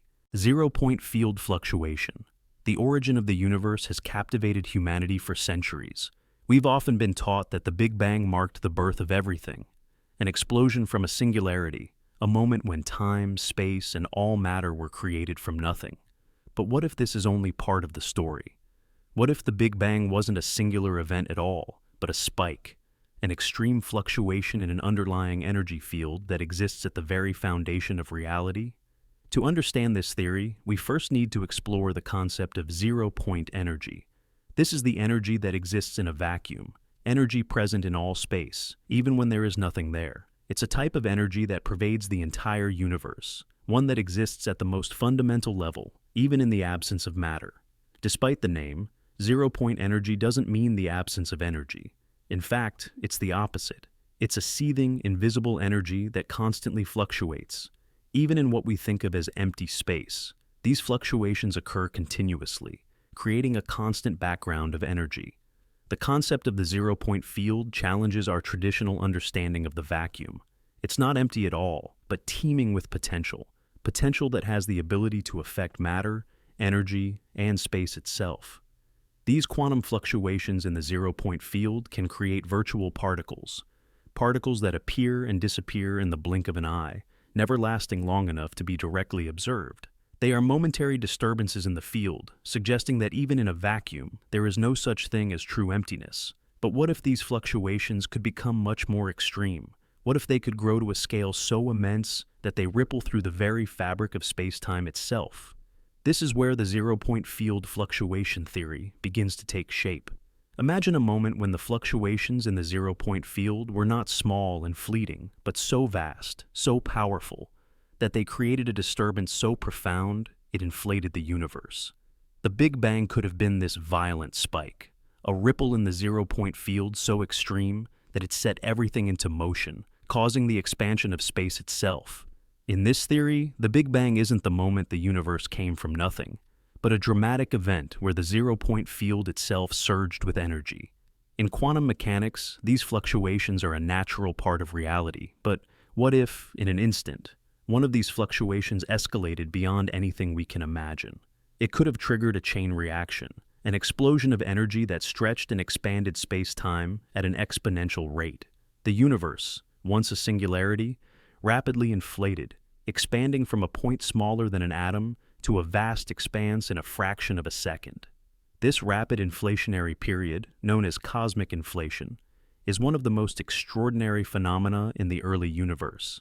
During this time, the universe expanded at an incomprehensible rate, faster than the speed of light. This expansion set the foundation for the universe's current structure, including the formation of galaxies, stars, and the laws of physics themselves. But what caused this burst of expansion? What set off the chain reaction that brought the universe into being? The zero-point field fluctuation theory suggests that it was the zero-point energy fluctuations that acted as the trigger. This momentary surge in energy, like a spark igniting a fire, inflated the universe and created the conditions for everything that followed. Space, time, matter. All of it emerged from the ripples in the zero-point field, with the Big Bang acting as a release of energy from the deepest, most fundamental level of reality. This perspective offers a radically different view of the universe's origin. Instead of imagining the universe as something that exploded from a point of nothingness, it presents the idea that the universe was born from an ongoing process, a fluctuation in the zero-point field that had the power to shape reality itself. The Big Bang, then, might have been a brief but extraordinarily intense spike in zero-point energy, an event that inflated not just space, but the very fabric of reality itself. But what does this mean for our understanding of the universe? If the Big Bang was a ripple caused by a fluctuation in the zero-point field, then that means everything in the universe, every star, every galaxy, every atom, is connected to this underlying energy field. The zero-point energy, with its constant fluctuations, is the engine that drives the universe, the source of all energy and matter. This also means that the universe is not a static entity, but an ever-evolving, dynamic system, continually shaped by the ongoing fluctuations in the zero-point field.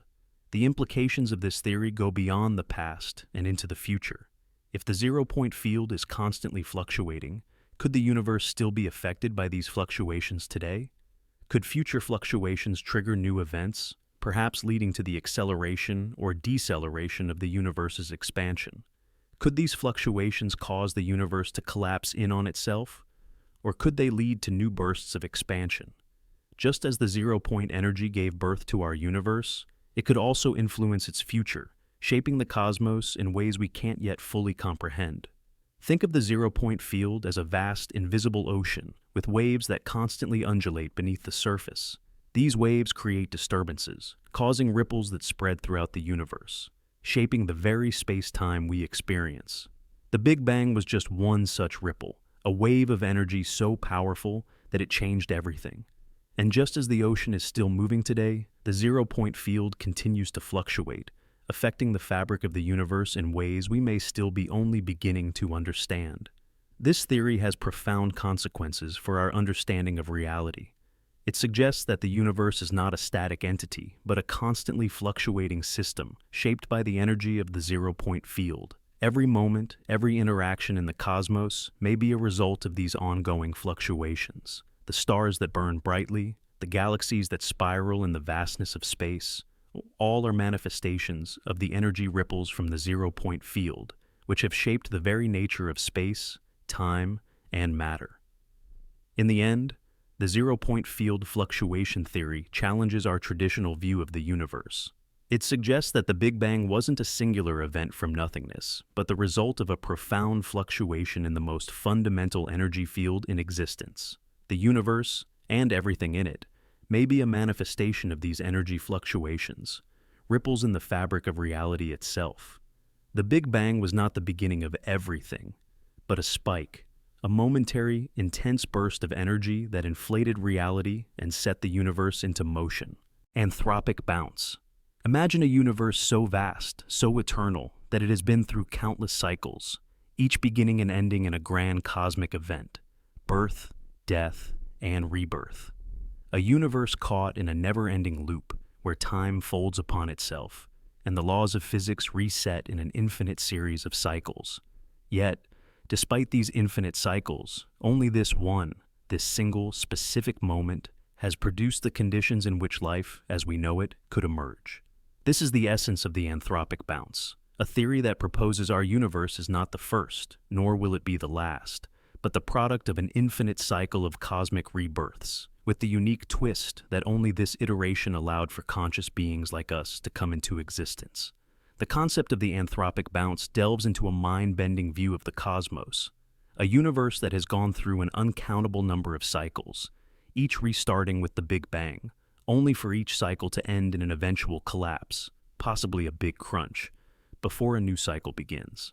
However, only this cycle, this particular sequence of events, allowed for the emergence of intelligent life capable of observing the cosmos. This theory can be difficult to grasp, but let's try to break it down by first considering the idea of a multiverse. Or imagine an infinite number of universes, each one distinct from the other, governed by different laws of physics. Some universes may have conditions entirely unsuitable for life, perhaps too hot, too cold, or with physics that don't allow matter to form in the way we understand it. In these universes, the building blocks of life simply could not exist. But in some universes, just like ours, the conditions align perfectly, allowing for the formation of stars, planets, and eventually life itself. These universes are rare, but they exist within the infinite possibilities of the multiverse. The Anthropic Bounce builds upon this concept, suggesting that instead of one singular creation, our universe is part of a never-ending sequence of rebirths. Each time a universe dies, it may undergo a cosmic collapse or big crunch, where all matter and energy in the universe collapse back into an infinitely dense point, a singularity. However, this singularity isn't the end. It's simply a transition, a moment in the infinite cycle of creation, death, and rebirth. The remarkable thing about the Anthropic Bounce theory is the assertion that each time the universe resets, it could potentially start from a different point. New laws of physics might come into play, or the constants of nature could shift. In some iterations, the conditions may not be conducive to the emergence of life. There may be no stars, no planets, and no structure in the universe that could sustain the processes that lead to intelligent life. But in this cycle, the precise set of conditions that arose allowed for the formation of galaxies, stars, and planets. And from there, life as we know it, conscious beings capable of contemplating their existence and understanding the universe. Let's explore this with a concrete example. Imagine a series of dice rolls, each representing a new universe. With each roll, the outcome is random. The universe is formed according to the laws of physics that arise in that particular instance. Some rolls produce a universe where the dice land on numbers that result in a universe where life could never form. The laws of physics in these universes might prohibit the formation of stable atoms, or they might be too chaotic for the gradual processes that give rise to stars and galaxies. But sometimes, the roll of the dice lands just right, and the universe that results is one where life, specifically intelligent life, can emerge. In the case of our universe, this cycle of cosmic rebirth and reset would have occurred countless times before. Each time, the universe's fate was sealed by a set of initial conditions, driven by the laws of physics as they are understood in that moment. But in this iteration, the constants and conditions came together in such a way that allowed for the formation of galaxies, stars, planets, and eventually life. Think of it this way. When you compress a file, it contains everything the file needs to operate, even though it's in a much smaller, unreadable state. When the file is expanded, everything it contains is revealed. In the same way, the universe contained all the information needed to form the cosmos, but it was hidden, compressed into a singularity. The Big Bang was the moment when the universe's information began to expand, revealing the structure of the cosmos, just as a compressed file expands to reveal its contents. This idea also raises questions about the nature of reality itself. If the universe is just the unfolding of information, could reality be more malleable than we think? What if, at a fundamental level, the universe is just a computation, one that is still running and evolving? Could there be ways to access or manipulate this information, just as we access and manipulate data on a computer? And what about the nature of time? If the Big Bang was the moment when information began to unfold into the physical world, could time itself be a byproduct of this process? After all, time is the way we measure change. But if the universe is the unfolding of information, time could be seen as the measurement of that unfolding process, the way information evolves into reality. Perhaps time itself is a manifestation of the way the universe's cosmic code is revealed over the course of what we perceive as history. Another crucial question this theory raises is what happens to the information after it's unfolded. Is it preserved? Could the information that makes up our universe be stored somewhere, encoded in the fabric of reality itself? In fact, some scientists speculate that information might be preserved in quantum states, lingering even in the black holes of the universe, waiting to be retrieved or decoded in ways we can't yet imagine. One of the most intriguing aspects of the information collapse theory is how it suggests that the universe, as vast and chaotic as it may seem, could be fundamentally ordered and structured at a level beyond our comprehension. The laws of physics, the constants that govern everything from the force of gravity to the speed of light, might not be random. They could be part of an underlying code, a universal algorithm, that is the foundation of all existence. The universe, in this sense, could be more like a program that has, ultimately, the information collapse theory challenges our fundamental understanding of reality. It suggests that the universe we know, full of stars, galaxies, and even the very laws of physics, might simply be an unfolding of information. The Big Bang wasn't the creation of space, time, and matter, but the moment when the data that contained the potential for everything was unleashed. Everything we see and experience might just be the manifestation of a grand informational code, a cosmic program written at the V. If we embrace this view, it opens up new possibilities for understanding the universe. Instead of seeing the cosmos as a random accumulation of matter and energy, we can begin to see it as a dynamic, ever-evolving process, one that is, at its core, driven by the unfolding of information. In a way, this theory brings us closer to understanding the true nature of existence, not as a static object, but as a living, breathing process, a computation, an unfolding, a constant evolution of cosmic data. In the end, perhaps the universe is not so different from the computers and systems we interact with every day. Just as a computer program runs, creating new realities from simple data, the universe runs on a similar principle. The raw information contained before the Big Bang was the first step in the creation of everything we know, and its unfolding continues to shape the universe as we experience it. Information in this view is not just the foundation of the universe, but the key to understanding its nature and consciousness first model. Imagine a world where everything we know, the laws of physics, the structure of matter, and the very fabric of reality itself, was not born from some chaotic accident, but instead was set in motion by a signal from an intelligence or a universe far older, far more advanced than anything we can comprehend. A signal that sparked the Big Bang, encoding the physics we now follow. What if the birth of our universe wasn't just the result of random forces, but the product of a deliberate message from the past? The consciousness first model proposes that the Big Bang, the moment of creation, wasn't just an explosion of matter and energy. It was the reverberation, the echo, of the very first thought, the first awareness of being. What if reality itself didn't emerge from blind random forces, but instead from consciousness itself, the knowing that I am? The very first recognition of existence, the first thought that something exists, triggered the birth of everything. In the consciousness first model, the universe is not an accidental product of random interactions between particles and forces. Instead, it is the expression of a deeper, more fundamental truth, awareness itself. That first I am, that moment of self-recognition, didn't just spark life, it sparked the entire universe. It created time, space, matter, and all the laws we now follow. Everything we see around us, the galaxies, the stars, the atoms, are simply reflections of this original thought, this first awareness of being. Let's step back for a moment.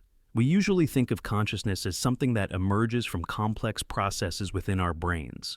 We feel, we think, and we experience because of the brain's intricate workings. But what if consciousness is not just a byproduct of the brain? What if it is a more fundamental aspect of reality itself? What if consciousness came first, and from it, the universe was born? What if the Big Bang wasn't just a random event, but the manifestation of this first moment of awareness?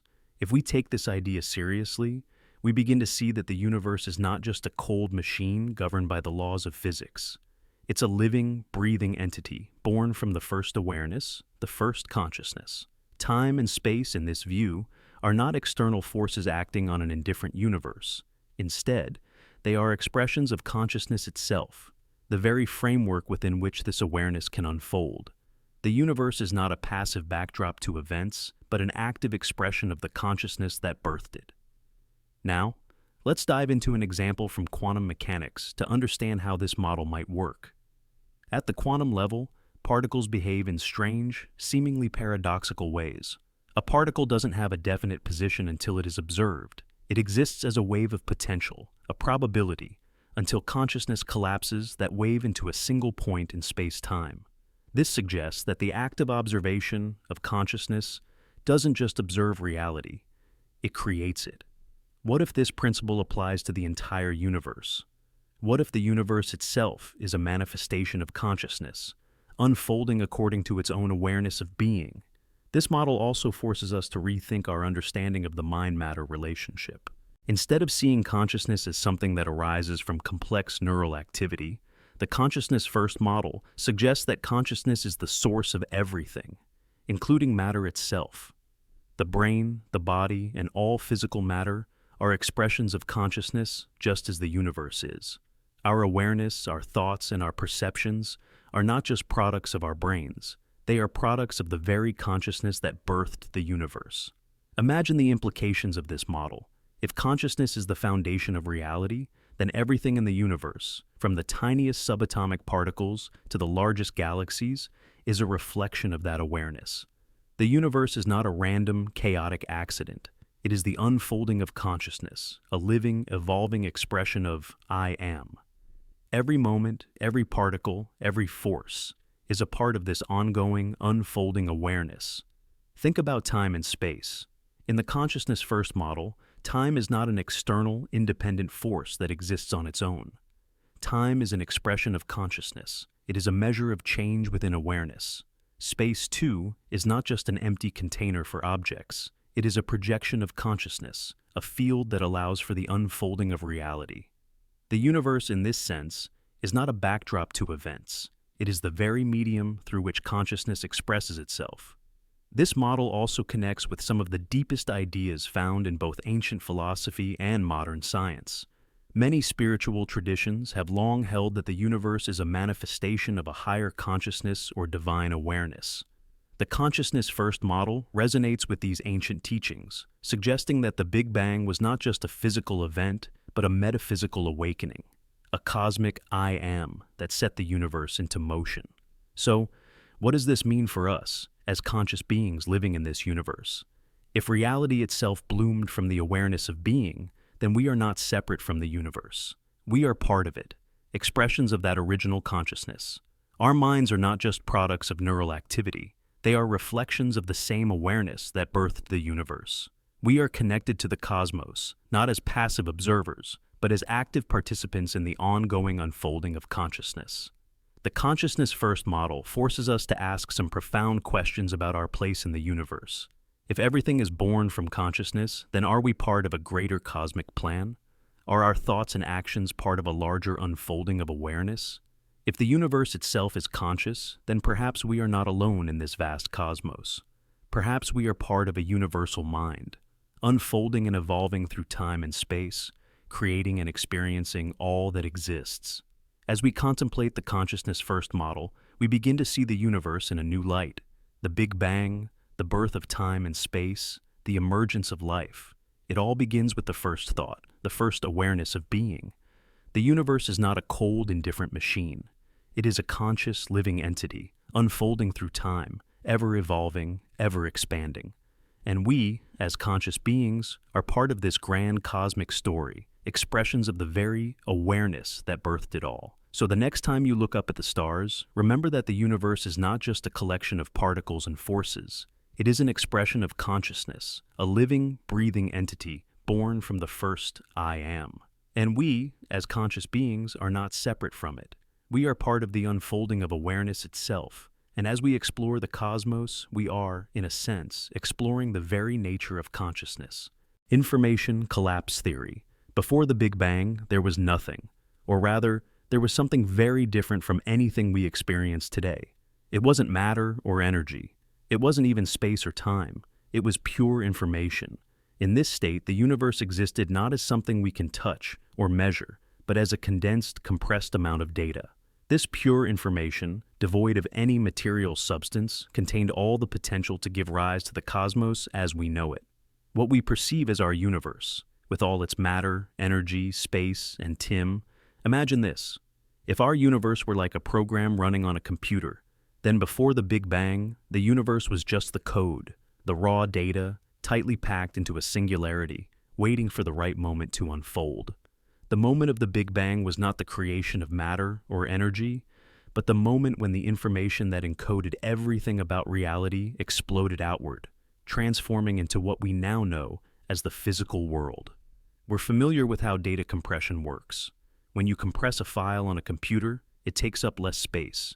When you open the file, the data unfolds into a recognizable form. The same principle could apply to the entire universe.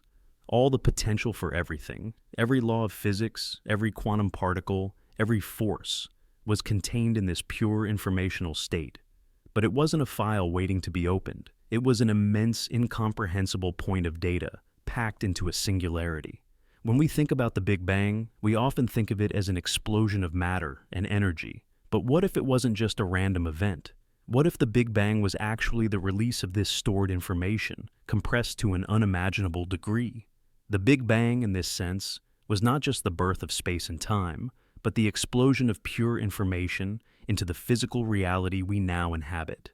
The universe as we know it began as raw data, a cosmic blueprint unfolding into being. But why would pure information exist in the first place? If we step into the realm of theoretical physics, we encounter the idea that everything in the universe is governed by information. This is seen in the principles of quantum mechanics and even in theories of the cosmos itself. The universe may not just be a collection of particles moving through space. It might be a massive informational structure, with everything from gravity to the behavior of subatomic particles governed by information encoded into the very fabric of space-time. To help us understand this better, consider how computers work. A computer runs on data, billions of calculations, processes, and instructions that ultimately create images, sounds, and actions. What if the universe itself operates in a similar way? What if the laws of physics, the forces of nature, the behavior of atoms, were simply the results of an enormous cosmic program running from the very beginning? Instead of a world of solid objects, the universe could be seen as a vast computation, a cosmic algorithm evolving over time. The pure informational state before the Big Bang could be considered a kind of cosmic blueprint, encoding everything that would happen in the universe. The formation of galaxies, the birth of stars, the existence of life. Each moment of time, each interaction between particles could be seen as the unfolding of this cosmic code. The Big Bang was not the creation of the universe, but its activation. The moment when the information hidden within that singularity unfolded and began to manifest as matter and energy. Think of it this way.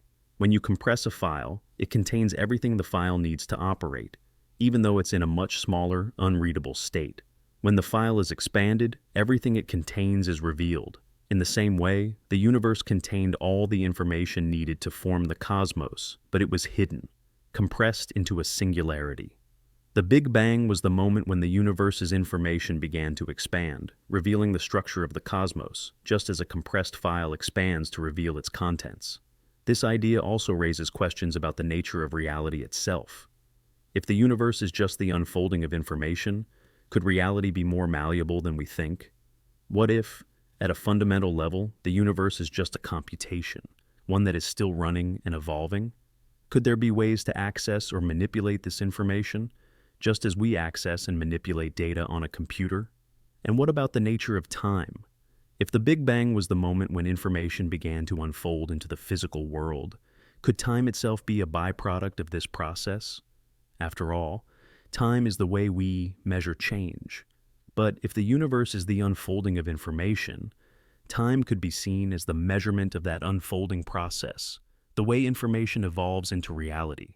Perhaps time itself is a manifestation of the way the universe's cosmic code is revealed over the course of what we perceive as history. Another crucial question this theory raises is what happens to the information after it's unfolded? Is it preserved? Could the information that makes up our universe be stored somewhere, encoded in the fabric of reality itself? In fact, some scientists speculate that information might be preserved in quantum states, lingering even in the black holes of the universe, waiting to be retrieved or decoded in ways we can't yet imagine. One of the most intriguing aspects of the information collapse theory is how it suggests that the universe, as vast and chaotic as it may seem, could be fundamentally ordered and structured at a level beyond our comprehension. The laws of physics, the constants that govern everything from the force of gravity to the speed of light, might not be random. They could be part of an underlying code, a universal algorithm that is the foundation of all existence. The universe, in this sense, could be more like a program that has, ultimately, the information collapse theory challenges our fundamental understanding of reality. It suggests that the universe we know, full of stars, galaxies, and even the very laws of physics, might simply be an unfolding of information. The Big Bang wasn't the creation of space, time, and matter, but the moment when the data that contained the potential for everything was unleashed. Everything we see and experience might just be the manifestation of a grand informational code, a cosmic program written at the V. If we embrace this view, it opens up new possibilities for understanding the universe. Instead of seeing the cosmos as a random accumulation of matter and energy, we can begin to see it as a dynamic, ever-evolving process, one that is, at its core, driven by the unfolding of information. In a way, this theory brings us closer to understanding the true nature of existence, not as a static object, but as a living, breathing process, a computation, an unfolding, a constant evolution of cosmic data. In the end, perhaps the universe is not so different from the computers and systems we interact with every day. Just as a computer program runs, creating new realities from simple data, the universe runs on a similar principle. The raw information contained before the Big Bang was the first step in the creation of everything we know, and its unfolding continues to shape the universe as we experience it. Information in this view is not just the foundation of the universe, but the key to understanding its nature. And geometric emergence theory, the nature of the universe and how it came to be, has been one of humanity's most profound questions. We look at the stars, we explore the vastness of space, and we study the fabric of time. But where did it all begin? What was the true origin of space, time, and the very essence of reality? Traditional models suggest that the universe began with the Big Bang, a singular event that sparked the birth of everything we know. But what if this is not the entire story? What if space and time themselves were born from something deeper, something more fundamental? What if they emerged from an underlying geometric blueprint, activated at the precise moment of the Big Bang? The geometric emergence theory offers a radical new perspective. It suggests that space and time did not simply appear in an instant as a consequence of the Big Bang. Instead, they were birthed from an underlying geometric structure, one that existed before the bang itself. This theory proposes that space and time, as we understand them, emerged when the conditions were right, activated at the moment of the Big Bang from this higher dimensional geometric blueprint. To understand this idea, we need to go deeper than the conventional understanding of space-time. In our everyday experience, space is the three-dimensional stage where everything exists, and time is the linear progression that moves us forward. But this view is limited. It's based on a perception of reality that we've developed through centuries of human experience. At the most fundamental level, space and time may not be independent entities, but rather two dimensions of a more profound and complex geometric structure, an unseen web that shapes all that exists. At the heart of the geometric emergence theory is the concept that the universe is not just made up of matter and energy, but of geometry. Geometry is the very language of the universe, and it underpins everything. Think about the shapes and structures that exist in nature: fractals in plants, the spirals of galaxies, the hexagonal symmetry of a honeycomb. These shapes and patterns emerge naturally, and their geometry defines how everything in our universe behaves. The theory suggests that this geometry is the very foundation of reality, and that everything we perceive as space and time is a product of this underlying structure. Imagine that before the Big Bang, there was no space or time, no dimensions as we know them, only an abstract, higher dimensional geometry. This geometry wasn't a thing in the conventional sense, but a mathematical structure, a blueprint of reality itself, a cosmic foundation upon which the universe would be built.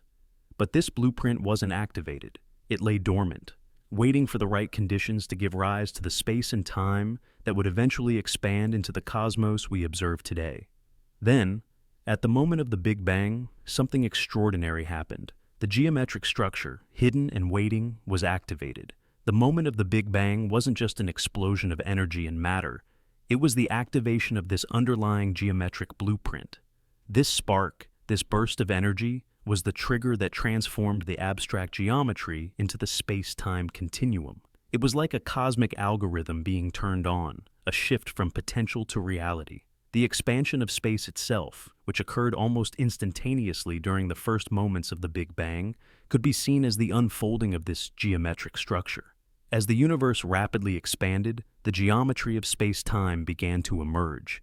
The very fabric of reality began to stretch and twist, as the higher dimensional geometry revealed itself in the form of the 3 dimensions of space and the 1 dimension of time that we are familiar with.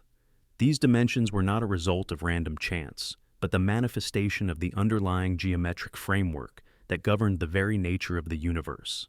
Now, imagine the possibilities of this theory. What if space and time themselves are not fundamental, fixed aspects of the universe, but emergent properties, like the waves on the surface of the ocean, which emerge from the underlying water?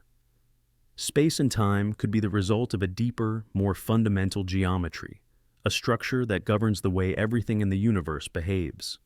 The Big Bang, then, wasn't the start of space and time, but the activation of a cosmic blueprint that caused the universe to unfold. This idea is similar to how new physical phenomena emerge from simpler systems in nature. Think of a snowflake, which begins as a small, random fluctuation, but eventually crystallizes into a beautiful, symmetrical structure. The shape of the snowflake emerges naturally from the underlying molecular interactions that govern the water's behavior. Similarly, space and time might emerge from a deeper, underlying structure as a natural consequence of the way this geometry unfolds. To visualize this, think of the famous example of a hologram. A hologram appears as a 3-dimensional image, but it is actually encoded in a 2-dimensional surface. The 3D image emerges from the interplay of light and the underlying geometry of the surface, much like how space and time could emerge from an abstract, higher-dimensional blueprint. In this analogy, the universe is the holographic projection of a higher-dimensional geometry that we cannot directly perceive, yet it gives rise to everything we know. This theory also has profound implications for our understanding of the nature of reality. If space and time are emergent, then they are not fundamental, fixed aspects of the universe. Instead, they are contingent upon the activation of a deeper geometric structure. What this means is that the universe is not a static, unchanging entity. It is a dynamic, constantly evolving system, shaped by the underlying geometry that governs it. The universe we live in could be seen as the result of the geometric structure unfolding into existence, creating space, time, matter, and energy in the process. One of the most fascinating aspects of the geometric emergence theory is its potential to explain the very nature of gravity. In the general theory of relativity, gravity is understood as the curvature of space-time caused by mass and energy. But what if this curvature, this bending of space-time, is simply an expression of the underlying geometry that gave rise to space and time in the first place? What if gravity is not a force in itself, but a manifestation of the geometry of the universe? This would mean that gravity, like space and time, is an emergent phenomenon born from the activation of the underlying geometric structure. In this view, the universe is not just a random collection of matter and energy, but a finely tuned, geometrically structured system. Everything we see, the stars, the galaxies, the laws of physics, could be viewed as the result of the unfolding of this cosmic geometry. The universe is not chaotic, but instead follows a deep underlying pattern, one that was set into motion with the activation of the geometric blueprint at the moment of the Big Bang. The geometric emergence theory offers a new way of thinking about the universe. It suggests that space and time are not arbitrary, accidental properties of the cosmos, but emergent phenomena that arise from a higher dimensional geometric structure. The Big Bang was not the birth of space and time, but the moment when this geometry was activated, setting the universe into motion. In this view, the universe is not random, but the unfolding of a grand geometric design, a blueprint that governs the very fabric of reality. Laboratory-created universe theory. Imagine for a moment that the universe we live in, the one we call home, isn't a random result of cosmic evolution, but the product of a grand experiment, an experiment conducted by an advanced civilization far beyond our comprehension. What if the Big Bang, the event that birthed everything we know, wasn't the beginning of our universe at all, but simply the outcome of a carefully controlled process triggered inside a black hole, nestled within the laboratory of an extraterrestrial intelligence? This is the essence of the laboratory-created universe theory, a profound idea that challenges everything we've been taught about the origins of our existence. The concept is startling and mind-bending. Our universe could be nothing more than the creation of a hyper-advanced civilization, using a black hole as a sort of cosmic laboratory to conduct an experiment on the grandest scale. Instead of being a naturally occurring phenomenon, our universe could be the result of a deliberate and highly sophisticated scientific endeavor carried out by beings whose technology and understanding of physics are so advanced that they seem almost godlike to us. Let's break this down. Black holes are already fascinating objects in their own right. They are regions in space where gravity is so strong that nothing, not even light, can escape their pull. They are formed when massive stars collapse under their own gravity, creating a singularity, an infinitely dense point. But there's more to black holes than just their immense gravity. They are also places where the laws of physics as we know them seem to break down, particularly at the singularity where time and space lose their normal meaning. For years, physicists have speculated about what could happen inside black holes. Could they be gateways to other universes? Could they function as portals to different dimensions? These questions have intrigued scientists, and many have suggested that a black hole might not just be the end of everything, but the beginning of something new. What if, instead of a deadly void, black holes are the ideal environment for creating new universes? Universes that could be birthed within them, each one a reflection of the conditions inside that particular black hole. This is where the laboratory-created universe theory comes into play.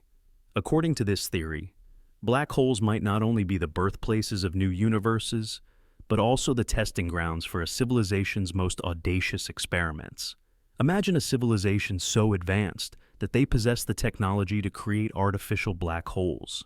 These black holes could serve as controlled environments in which the very fabric of space-time can be manipulated, shaped, and tested.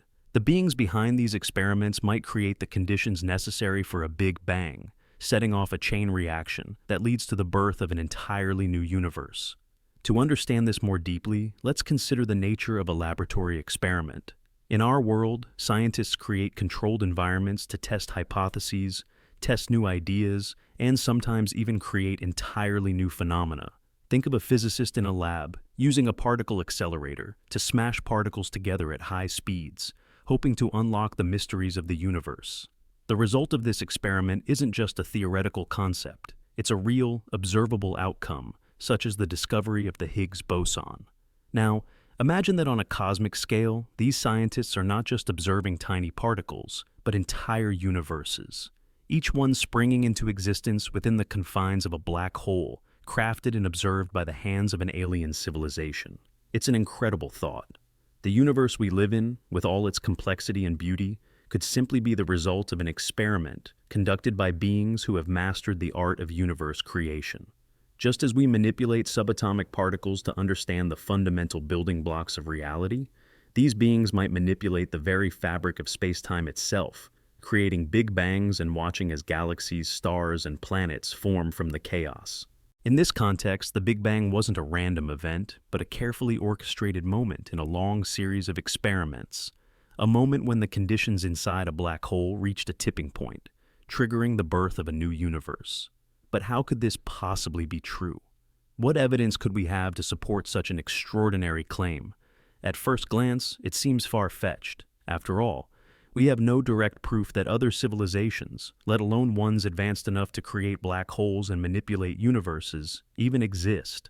But when you step back and examine the theory through the lens of scientific inquiry, it begins to make a certain kind of sense. For one, it offers a potential explanation for some of the most baffling mysteries in cosmology. For example, the fine-tuning problem. The fine-tuning problem refers to the precise balance of physical constants in our universe, which seem to be perfectly calibrated to allow life to exist. If these constants were even slightly different, life as we know it wouldn't be possible. The odds of such a fine-tuning happening by chance are astronomically low, leading some to wonder if the universe was designed in some way. Under the laboratory-created universe theory, this fine-tuning could be the result of an experiment designed with specific parameters in mind, parameters that allowed life to emerge.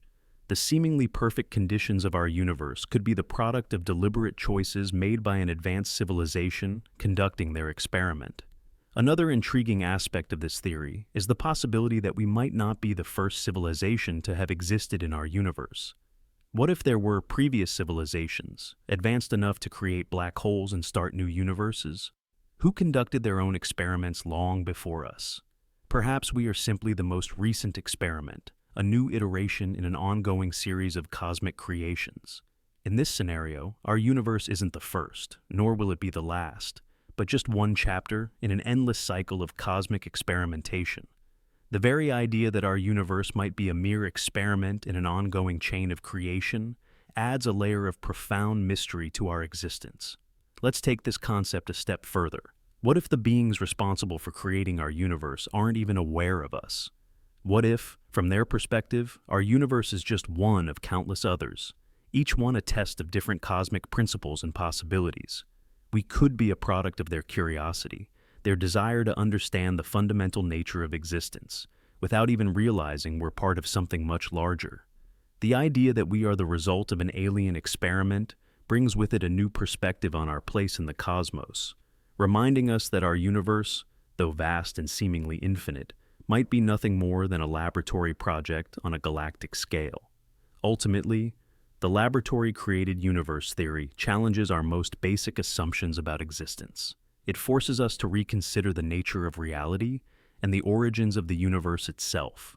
Instead of seeing the Big Bang as a random, chaotic event, we begin to view it as the result of an intricate process, an experiment conducted by beings far more advanced than us. In a sense, we are living in an extraordinary cosmic laboratory, one that exists not by chance, but as the deliberate outcome of an advanced civilization's scientific endeavors. If this theory holds true, then the universe as we know it is not the end of the story, but the beginning of a much larger, far more mysterious journey. A journey that might one day lead us to discover the creators behind our existence, and perhaps the secrets of the cosmos itself. As we continue to explore the universe, we may find that the true nature of our existence is even more extraordinary than we ever imagined. The idea that we are the product of an alien experiment doesn't just make us question our origins. It makes us wonder what lies beyond the boundaries of our universe, and what other experiments are out there, waiting to be discovered. Conscious loop or Genesis. Imagine for a moment that the universe we live in was not created by random events, but by the conscious minds of beings from the future, looping back through time and triggering the very birth of existence. What if we, in some distant future, caused the Big Bang itself? What if it was our future selves, or our future minds, that looped back through time to set everything into motion? What if the universe was not a product of blind physical forces, but the result of a self-perpetuating loop, where our This is the essence of the conscious loop genesis theory. The idea that the Big Bang wasn't a random occurrence, but a moment deliberately initiated by us, looping back through time from the future. The Big Bang wasn't just an explosion of energy and matter. It was a trigger set off by our future consciousness, a cyclical process where the future, with all its knowledge and experience, reaches backward and sparks the beginning of the universe.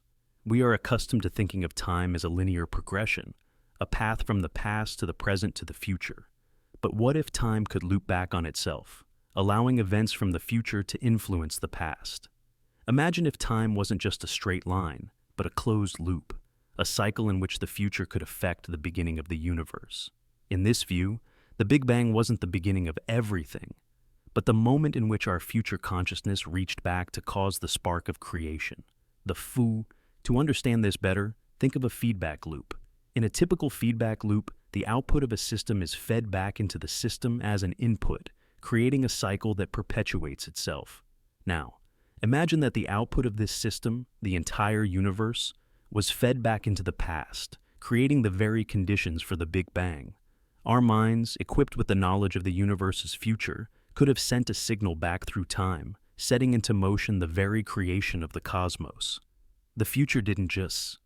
This theory suggests that the universe isn't just a collection of random particles interacting according to physical laws. It's a self-organizing process, one that loops back on itself, where the future minds play an active role in creating the very laws of physics and the fabric of reality.